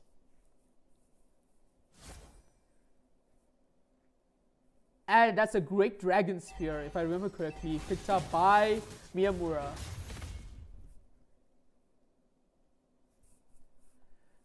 This is going to be a make or break team fight for the side of Crimson Knights. If they can survive this load, they are still firmly in this.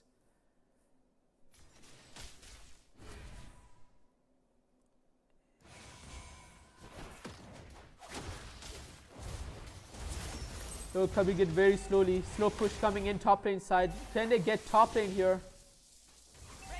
Oh, they cannot, but they can indeed get bot lane. Thanks to Load. Load already coming into the base. Kaja also Gushin. Gushin does survive. Huge damage being dealt on by the Forcer here. That is going to be the immortality proc from the Kaja. And it's going to be a full-on brawl here. Unstoppable by the Clint thanks to his... Ooh, that is a huge fight for Crimson Knights. If they can pick up the kill on this Haya, but they cannot.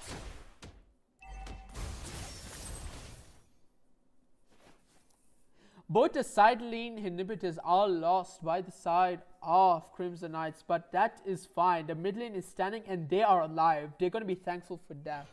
They are still in this game, but the advantage, thanks to the inhibitors going down, is firmly back in Tribe's control. After that mid game, that is not what I expected. Tribe, very controlled performance, coming back into power here.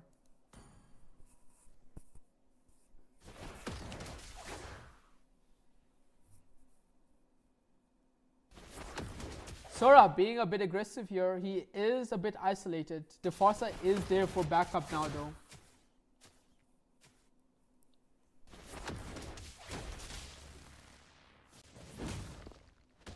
Ooh. This next team fight is going to decide it all, honestly.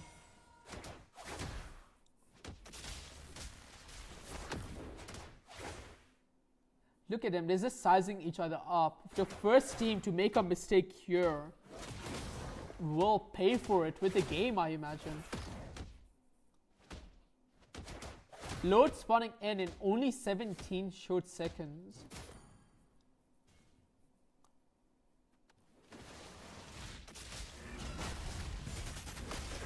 Oh, that's our ultimate coming in by Kaja on the Sora. Sora a bit, he uses his ultimate. Immortality is proc. We see Gushin going for the backline, but it's not enough. Huge damage. So Lunox goes to the backline, gets the Sora. This is a huge fight coming in. They cannot survive. The Haya goes straight for the Forza. That is going to be a kill. It is Moscow versus the world. It's 1v5 situation. Load alive. After that team fight, I think this is firmly in Tribe's hands to end this game. Oh, that is going to be Kaja dying to the turret, being a bit too aggressive there.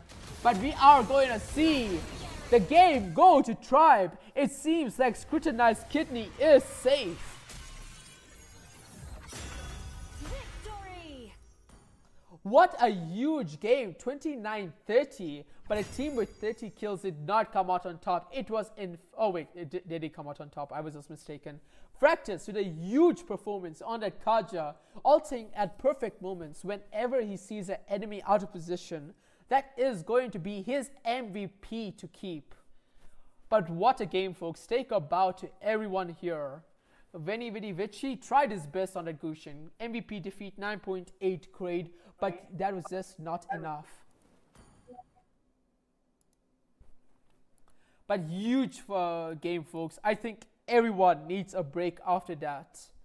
We are gonna be back soon with the final game of the evening, which will be the 9th Order making their return after the first game versus Dozen Dimes. So don't go anywhere. We will be back soon. Can you hear the sound in this silence? Relentlessly striking through the walls. What's it gonna take to erase my sins?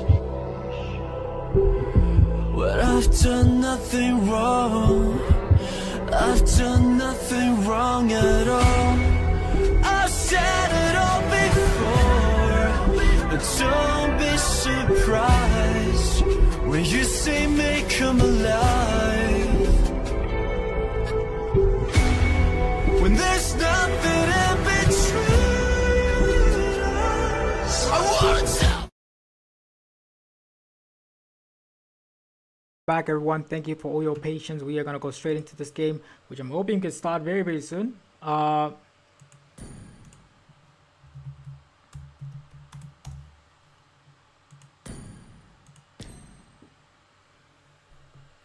Yeah, so how have you guys been? We're waiting for one more player, then we are gonna be able to start, and we'll see you all in a bit. I mean, this is the final game. Oryx Mystic Maidens obviously have played before. They played last time, but in that stage they were going up against all the Namibian men teams, or some from Rygen, or some from Oryx Shockwave. Quite a lot of teams that they went up against, so they do have some bit of experience when it comes to how this game is going to go. So let's find out how they do. The polls are in nearly 80, I believe it's nearly 80%. That's a lot of you are voting. 89% of you are going to be voting for the side of Mystic Maidens. The clouds are ever shifting. Your but team this is heart banned. remains Sora comes out steadfast. instantly banning out. I know what the heroes that they go here, but I do like the pace in which we're going in terms of bans. Very quick. People want to go home. People want to go sleep. So good game. We did have 2 disqualifications today. So the teams that did get disqualified are going to be. There was mostly just due to verification. We're going to make sure that everyone is playing. Obviously, is who they say they are. But how cool. Okay, they won with the next ban. For their team, they're going to be banning out something that they probably have thought about for quite a bit, because 20 seconds left, and they're still deciding. They are still deciding what they want to go for. It is still an opportunity for them to start to ban out something that the side of Oryx Mystic Maidens. Again, the side of Oryx Mystic Maidens, there are matches available for the enemies to review. They take out the Sora. So again, nice standard bans coming out from the side of Oryx Mystic Maidens. Elysian with the next ban for their team. They are still trying to figure out what to do in this game. Yeah, let's find out how they are gonna be able to figure out how to do this game. As we are seeing that Elysian with the next ban for their team, it is an opportunity for them to take out a marksman, to take out a mage, to take out a jungler, and to take out possibly another XP laner. But I think Elysian is taking their time. When it comes to this Kenyan team, this is the Nether realm. So I was wondering what sort of acronym they're gonna go for. They went for B and that thing there. So they're all in one squad. Granger with the next is the next person to fall down, is the hero that won't be picked here. They responded with the Balearic. I'm assuming it's gonna be a Layla, Hanabi, Carrie, Melissa sort of composition, as opposed to maybe something like a Brody and a Clint, which is also available for the taking. They are deciding the side of NetherRealm what they're going to go for in the first position, first pick here. Illusion with the first ban, but also the ones that's going to be. Why are there 2 illusions? Why are there 2 illusions? I mean, it's different people, but why are there 2 illusions? That's a bit confusing. Oh, okay. The symbols are different. If only I could read Mandarin, but the symbols are different. So they have 2 illusions. Minotaur is available. Aya plus the car is going to be doing their next pick here, along with Hecate. Hecate is already circling down the middle. Aya plus car is still deciding what they want to go for. They go for the Hanabi. I knew the Hanabi was coming based off their bans, and also just based off the historical performances of the side of OEM. And there comes the Aurora out from the side of Oryx Mystic Maidens. It looks like it's going to be a tough game for the side of NetherRealm to deal with, but I still think they do have the ability to make a comeback happen if needed. because of the way that the draft is going. Xbox is a pretty Sniper solid ready. jungler to Give me have. a Very target. good in those team fights. You can actually take a lot more of those neutral objectives pretty well, but he's very aggressive. So in what 91%, the illusions are not real, bro. That's exactly the standard that I'm in here. Nezuko is gonna cook coming out from the side of Husband of Death of Despair. No, Husband of Despair. I believe you played in the Namibian MLBB club qualifiers too. So I think you've been in the channel for quite a bit. Here comes the bands coming out. It's gonna be the Lilia pick coming out from How He War. A lot of interesting names from the side of this team. As the next pick coming out seems to be Hecate saving their last band, their last pick for their team. They take out the Kalea. Captex with the next band for their team. They still don't have a mage. Through the darkness. I don't think Mia was a good ban there because there is already a marksman in the map. So you don't need to be banning out the Mia. You need to be banning out something else in another row. Maybe the roam position, maybe possibly the jungle or the XP, that they already have a marksman. So the Mia doesn't really affect much of the gameplay. I don't think the side of the Nether or the team to go for like a draft con that has 2 marksmen. I don't think they would do that. Chinese versus Japanese names. Yep, 100%. Julian comes out as the band. So Illusion's team is, yeah, it's an Illusion name. It almost looks similar up until one thing, but I think maybe it's like a yin and yang sort of idea behind that. But Nez is good on Hanabi. Yeah, definitely. I've seen Nezuko play Hanabi quite a bit. So let's watch them cook indeed. Who are you? I'm assuming who are you is Teddy. I love sleeping. We still haven't figured out who I love sleeping is. I just know that it do exist. But let's find out as the game progresses. The purifiers are already being picked up by the Lilia. As you see, Aya plus Car is deciding what to go for in their next ban phase. They take out the Leo, even though the Borg is there. I mean, listen, the Borg is still a flex pick. And their side, they're not sure where that Borg is gonna go. That's the idea behind this. So it's always safer to ban it out because Lee is one of the better junglers in this game. Illusion with the next ban for their team. Is this tired of the Nether Realm that is the next ban, and they're deciding what to ban out. What do they want to ban out? Illusion is deciding. They're thinking about it. It is time for now them to decide. 20 seconds on the map. Let's see where they go. I see K's in the chat. K left me here to cast alone. No. What's going on? Resuming. What are we resuming? Or death. Okay, it is fine.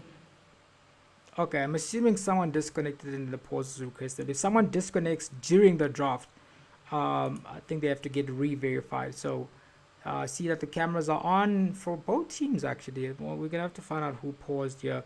No, we're gonna find out very, very soon. I believe Leah will let us know. I think the Nether Realm is the one that doesn't have a camera. So the draft is finished. Now something is, that's why the pause is happening, I'm assuming. But we'll let you know. The cameras are all on for the side of the Oryx Mystic Maiden. So I'm assuming it's not them whose pause is being called. Kai is there, and the ref for this one is obviously Leah. So let's find out what is going on, and then we can proceed with the games for the side of both teams. So the pause was called on. Both teams have good drafts so far. It is nice seeing that Nezuko is already on that Hanabi. If you let Hanabi farm, you're gonna have a lot of trouble on your hands. And that's exactly why people like to pick up the Hanabi, especially for the late game. If you have that late game ability to try and maneuver around the map and to have the damage that is needed to execute them, you probably can win. But if you're unable to be allowed to farm up and snowball, that is definitely the position you don't want to be in. So now I'm gonna go find out what the issue is on this team. I believe that's Kai. Kai, you here? Yes.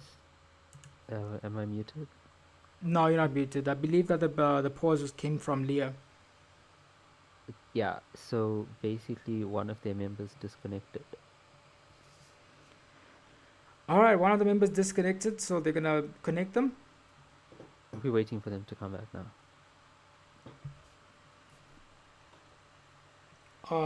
That's a lot of effort. And they're back. Perfect. Alright, Kai, thank you for all your hard work. We're back in the game.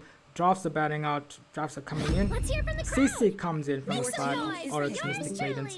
As they come up with the next 2 picks, it looks like the Helios is being circled down along with Shani, who's also deciding what to go for here. Let's find out how it goes. My mission is to protect lives. Shani comes in, and the Charizla might just be the next pick for the side of the Nether Realm. So 2 picks coming in. The last pick that's not available right now is Aya plus Car has not picked up the jungler. Last time we did see them playing the YSS, so it is still something that they like to go. We also see that the Mon is also a viable pick for the team, so because they're still deciding what they want to go for here. The last 2 picks coming out from the side of the Elysian's team is definitely going to be the Sylvana going in that XP lane position. Now Aya plus Car, you can go for the YSS, but then you already have an Nabi, which is a very squishy marksman, so you want to go for something that has a lot more damage. I don't know why my accent turned into anyways. Aya plus Car with the next ban. The stream was supposed to be ending at 10, so my brain is probably like gone. But thank you guys for still watching. Once again, the alpha comes in straight melter to that interesting ult from the Halos. So let's find out how this game goes in its best of I believe it's the best of 1 game. Yeah, best of 1 game. So let's find out. It's gonna be me solo casting right now, the last game. Hopefully you guys are not tired of my voice. Let's go. Aya plus Cars team versus Shani and Illusions team. Best of 1 series, final game of the evening. Hope you guys have your popcorn ready, as it is gonna be a banger and a thriller at the same time. Let's find out who wins this, as Asuna is gonna be in the mage position. I'm excited to see what both of these 2 teams have to bring. Purify is already brought by the Lilia, so when she does come in with Tsunami Stem, Lilia will be able to negate some of the skills coming out from the side of Oryx Mystic Maidens. Best of 1 series. Let's go into this game.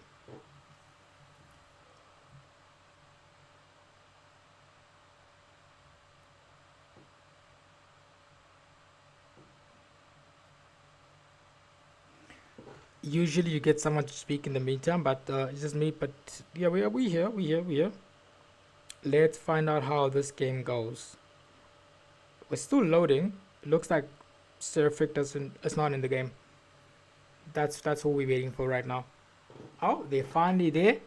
I'm gonna call them SERAPHS, unless you guys think there's another way of pronouncing their names.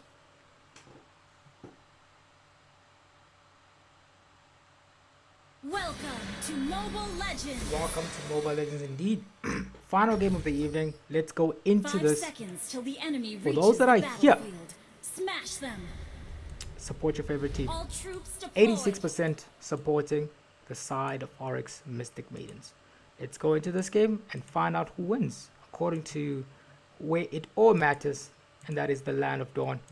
All the game that is already started. We're seeing already an early game rotation coming in from the side of the Nether Realm, hoping to send the side of Nezuko team back to the Shadow Realm. Let's find out how this game goes, as Nezuko is also farming up on the Anabi. Retribution comes out from Aya plus Car in the bottom lane. In the meantime, Captor should be fine in this exchange. The CC is a very, very good XP laner when it comes to this 1v1 battles, especially in the 1v1 battle. It does okay against the 2 people when they come along, but it also is going to be a good opportunity for the side of Aya plus Cars team Oryx Mystic Maiden, zoning them away from these neutral objectives as the Halos comes into this team fight. Tries to try and defend this. It's going to go to the Hanabi, who gets the early game gold crab rotation. That is what they were looking for, as the Alpha is going to try to get the Spear of Alpha ready for this team fight. And they have a level 4 rotation, so it's going to be another fight already happening in the top lane, as the level 4 is being farmed for. Let's find out whether or not they can take this down. As you see, there's another team fight already happening right in the mid lane. Looks like Hecate being forced to disengage both XP laners. One of them is already rotating around the map. Level 3 is there available for captors, as I see that the Spear of Alpha is already completed in the top lane, forcing a flicker away from the side of this team. The Nether Realm forced to use a flicker very early and right before the next neutral objective is up for contestation.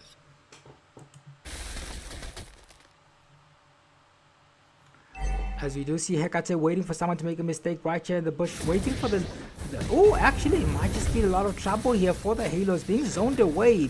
Aya plus Carl has already started on the objective, so they're going to be possibly able to take this down as they're still going in. The damage is available. The Retribution battle is going to start right now. Both teams go in. The Spear of Alpha commit. The Retribution goes straight to Aya plus Carl as they're still fighting here. Nezuko goes in. It's like a flicker committed. That's double flicker to try to kill Hecate, and it works out. Pause has been called. This time is by Kai Deto.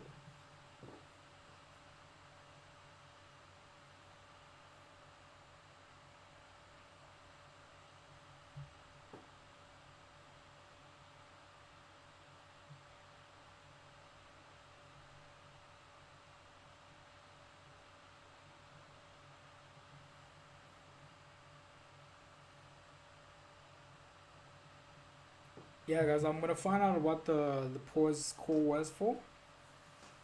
What a late game. Hopefully we get to play this team a bit earlier, because they get to play a lot more early tomorrow.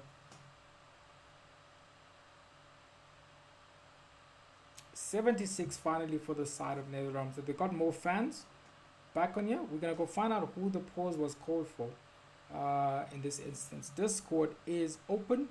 Both teams are ready. And now it is time for us to see what the issue is. I believe it might be a pause because NetherRealm don't have a member. Oh yeah, they don't have a member. So Kai is verifying what the issue is. I'm gonna go find out from Kai. Give me 1 second. You guys are gonna be muted for a bit.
Or the Xbox was AFK, but we've sorted that out and we're seeing that we are going to be back in the game right now. And the rotation is coming in. The Xbox was the one that was off. It's finally got level 4. Not yet. As you see, Alpha already commits the Spear of Alpha into the top lane. Aya plus Car, and Asuna goes back to the base. So in terms of the kill lead, it is definitely on the side of the NetherRealm.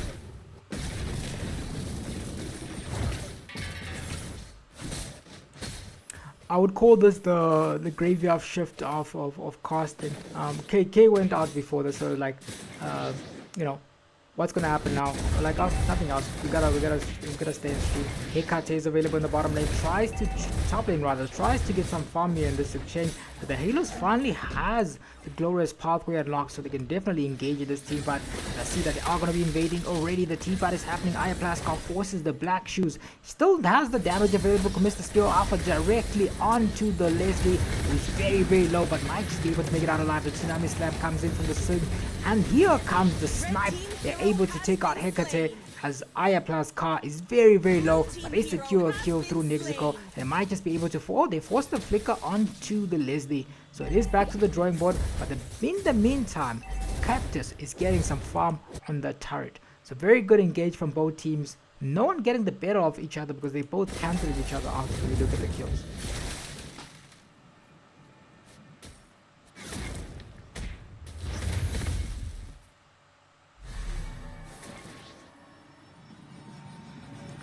Certainly we are seeing that IR Plus car is going to be right here. Next time they're going to be trying to take this game as the team fight. Glorious Pathway already committed. Leslie comes in with the ultimate snipe onto Nezuko, but Nezuko makes it out alive in that exchange as the Borg wants to be the one that's in the front line here, trying to defend them out here, and they already time to take this fight into this hectic region right now. In the meantime, we see that this is a Savannah battle right now. Yo, Savannah goes in, gets them caught.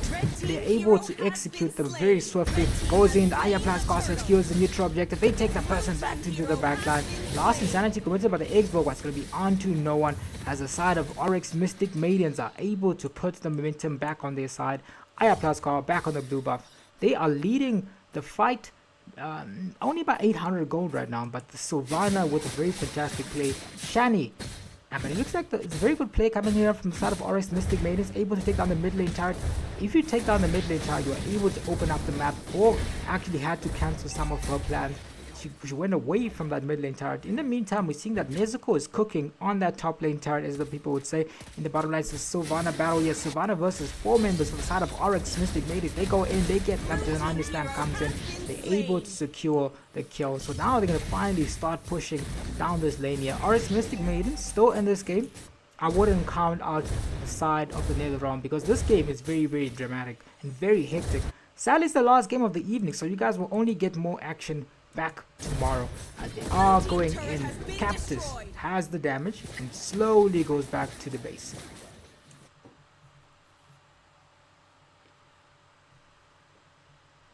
In the meantime, it is a chance for the side of Nezuko's team to go and take down the mid lane turret, because they are able to open up the mage lane here, so that mage can move around the map a lot more. Oh, ultimate sniper comes in from the Leslie. It's a 1v1 battle, but that Nabi is level 1 ahead, 1 level ahead, because she's level 8, so she's able to sustain a lot more and has a lot more damage than the Leslie at this stage. Another team fight is happening right now as the Tsunami Slam is available. IR Plus car is not in the team fight yet, so they're gonna have to stall it a bit. In the meantime, in the bottom lane, we're seeing a 1v1 battle.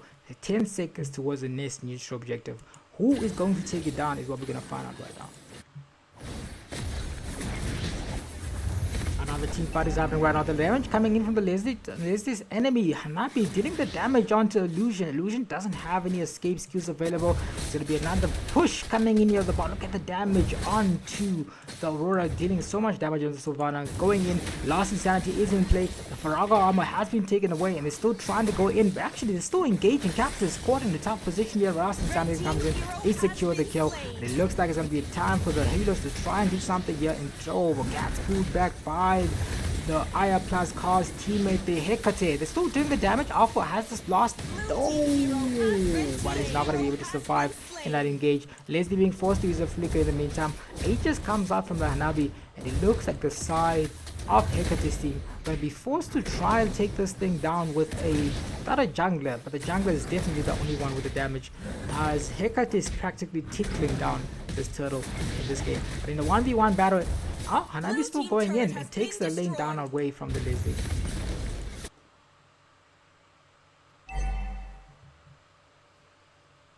He's so proud of Maidens. I'm pretty sure the Maidens are going to be proud that you're part of the male. Glorious Pathway already committed to Hecate. He has the damage. Last Insanity already committed. The Retribution is going to go to who? Goes to the Xbox. The battle is still happening right now. Both teams just not choosing to disengage.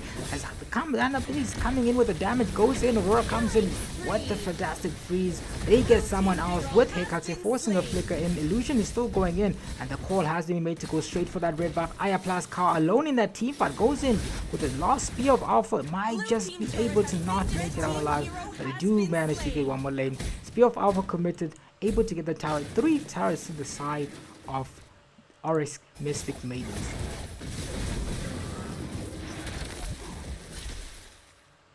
Why does it say I'm offline? Because I am offline. That's exactly what's happening here. I'm offline. There's more than one account. This is the admin account, the one that's streaming, in case you're wondering why I'm offline. I'm offline. I actually have a scrim later, so I can't Anyways, busy day. Back to the game right now. As we are seeing, it's going to be another team fight happening in the top lane. Halos goes in, tries to take out this very fed Hanabi. Hanabi is sitting right now. I believe he's going for crit build. No, he's going for mountain build, Trinity build. So we're going to find out how it goes as the Aurora goes in with the passive. We're going to have to take out the build right now. There's going to be a team fight happening. Oh, Tsunami Slam is in hand. They pull him out of the turret. They go in. They take out the Sylvana. Shutdown kill onto a last insanity onto a few members. Might just be able to get a double kill. And they still engaging. Glorious Pathway already commits. And they're trying to zone out this very tanky XP later here. Dude's moving back safely. And Alpha is going to be hand in hand. Tries to come out, but the Revitalize comes out from the side of the Nether realm.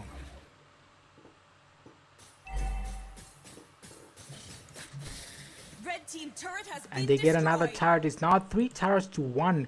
From that engage, it is now time for the Lord to go be up for contention. Let's find out who takes it. The Spear of Alpha isn't ready. They're going to try to take this down. Hanabi is there, but already starting with the Lord. Let's find out who can take this down. As it looks like Asina's team, Hecate already commits the sniper onto Hecate. So she's already reviewed. Her position has already been reviewed. As Nezuko goes in right now, Asuna is available, tries to go in. They're trying to deal the damage. Spear of Alpha is going to be in hand. It's going to be a 1v1 battle. In the meantime, Captors get sacrificed for the Lord. I think it's a decent trade when you look at it in the grand scheme of things. As they're already starting right now. Glorious Pathway is going to be played, but the Retribution goes straight to Aya Plaskar, forcing the flicker onto the mage. Asuna taking so much damage. Spear of Alpha isn't in play right now, but it looks like the side is still going to instant purify and an instant flicker. Spear of Alpha out of danger from the side of Oryx Mystic Maidens. They get the Lord, they get the turrets. Now it is time to execute how they try to do this. It looks like there's going to be a team fight that's being set up here, but they're going to cancel it. And the Leslie goes in. Aurora comes back to protect the jungler.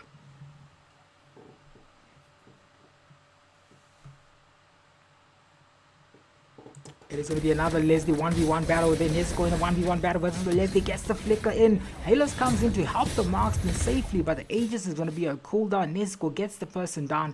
They're going to try to make this capitalize, but it looks like the Lord might just be able to be defended. Oryx Mystic Blade is dealing the damage. There's 2v1 captors versus 2 people still dealing the damage. I mean, if you do count the Lord, I guess 1 extra body is available. Now there's a 3-person team fight happening in the bottom lane. Let's find out who goes in. The last insanity from the ball is going to be ready, so they're going to try to use that in, but for now they're using the Leslie damage. Goes into Tsunami Slam onto a few people, but nothing engaging yet as the Aurora slowly moves away. 5 turrets now for the side of Oryx Mystic Maidens.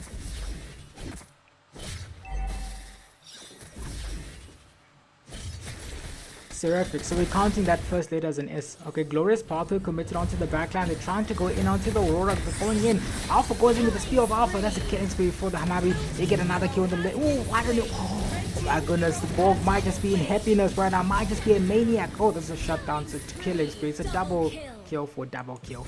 As Borg is able to get a few of them out. Captus, meanwhile, in the meantime, pushes the lane closer to end of the game. Sometimes 4 people being taken out at the side of the Nether realm.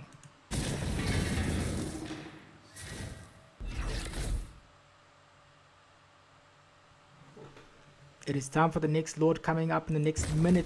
Right now, SERAPHS is ready. Let's find out as the Captain is going to try to save down the mid lane turret. In the meantime, look at the Nether realm. We're going to try to take the top lane down so they can have a lot more map pressure. 40 seconds towards the next Lord spawning. Let's find out who's in a better position by the time that the time gets there.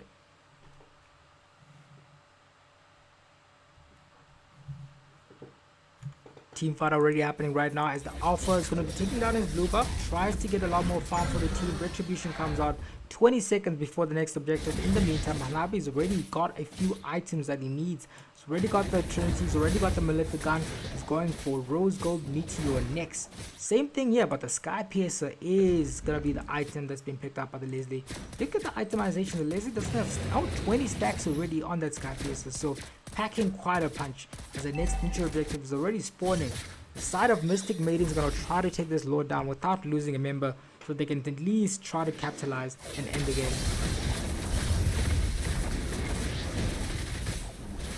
damage coming in from the Hanabi. Nezuko on that Lord. Aurora coming on the Lord too. But now it's time for the team fight to happen. Glorious Pathway committed into this team fight. Back into this. Looks like Alpha comes in with the... Oh, they might just be able to return this as the Hanabi comes in with the damage. Menacing damage coming in there. They get a kill. Purify wasn't going to be enough. Borgs going in with the last Insanity. Nezuko almost got a chance to get a triple kill on that Hanabi.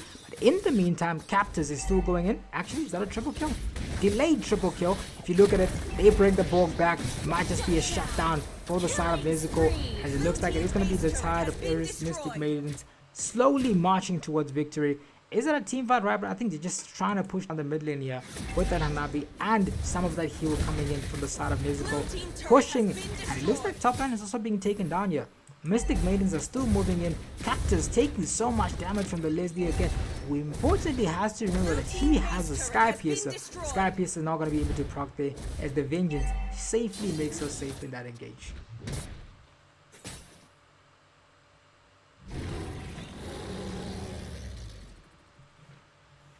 It is now going to be another fight happening right here at the bread buff area.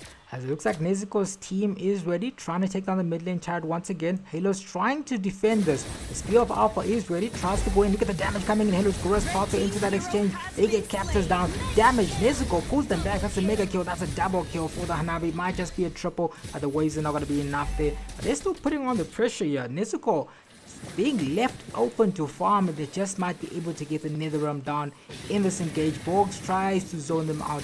If you look at the kills only, the kills are about even as you can get, but it is not the kills that win the game. It is definitely the tires. Just the 9th tire being taken out from the side of Oryx Mystic Maidens, deciding what to do right now. Hanabi is having a field day right now. Nezuko with the damage, trying to end this game. Our team is retreating from this, so she's going to be forced to stay quite a bit longer before she can try and end this game. But the call has been made to try and end this game. The waves are there, the waves are set. The Lord is marching down the mid lane. They're going to wait slightly a bit longer because the waves is not there. But the damage coming in from the Leslie is certainly packing a punch. Now it's time for the siege to happen into the best line. Borg has the last Insanity ready, doesn't have the Sky Piercer yet. There's going to be the damage coming in from both teams, but they are going to be safer the side of Nether.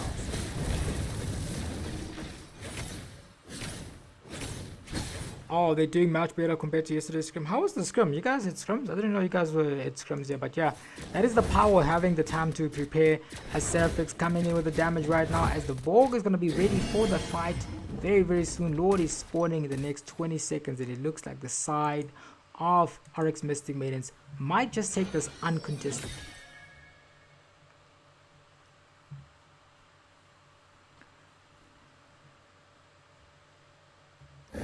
Lord fight is going to be happening right now in this area.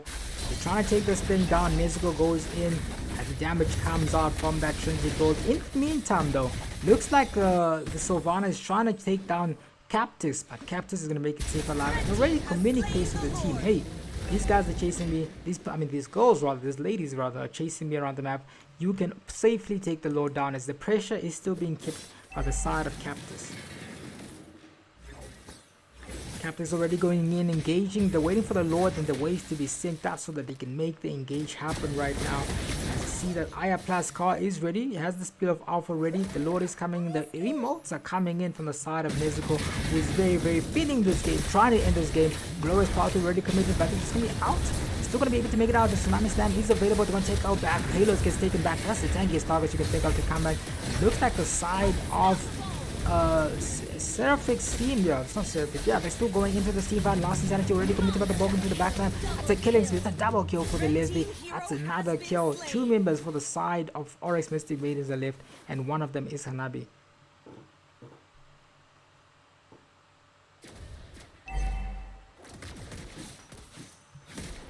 I love sleeping here. I should have probably invited the Horsemen of Despair. As they are pushing down the Lord, they're going to possibly be able to take this game down. It's getting to that stage with the Leslie. Let's look at Leslie's stacks. Leslie hasn't died once. Her stacks are on 40. Leslie already exposing the position of Nezuko there. Nezuko has to slightly disengage because she's alone in that team fight. But it's now time for them to farm up around the map and get something out of this exchange as the Leslie pushes out the minions. Sylvana's there, try to helping them. But if you look at the XP battle, I think the turrets are certainly in the side of Nezuko's team. but the kills are more on the side of Shani's team. So Shani's involved in a lot more team fights.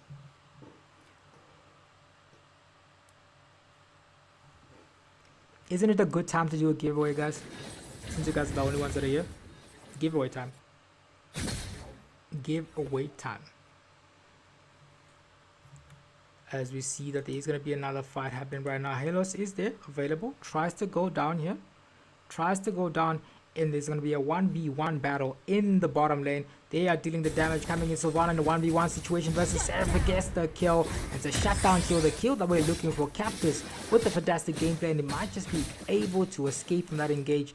Now their attention turns back into the top lane where the glorious pathway was committed by the Halos. It looks like it's going to be the time for the Captors to push some more damage onto this game.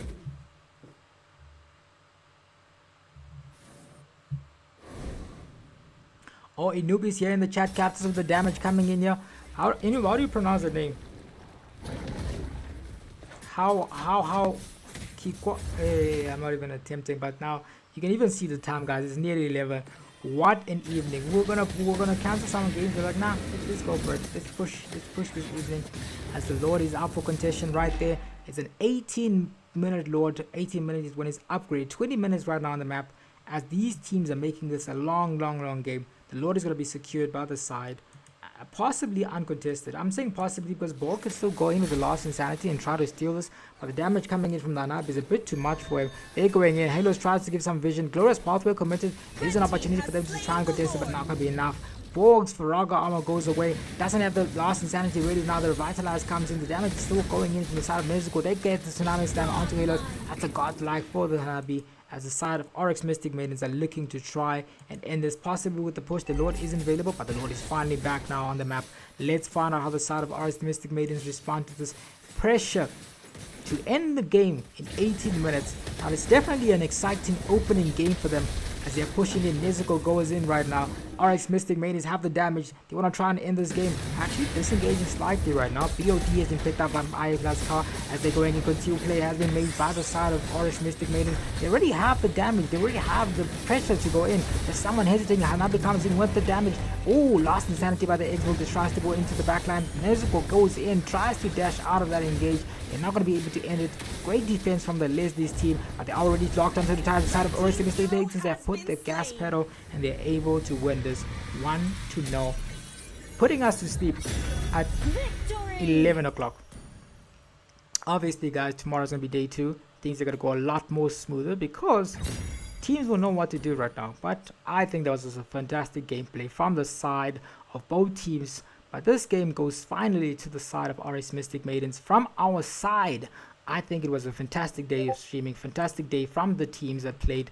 Thank you all for participating. Thank you all for joining us as we're moving on into the more later nights of the evening. 14 of you, thank you very much. The final 14, I should do a giveaway. I should have done a giveaway, but tomorrow we can do a giveaway, guys. Yeah, MVP for the side of how yo. Anyways, good game, both teams, fantastic gameplay. But from our side, good night, good well, sleep well.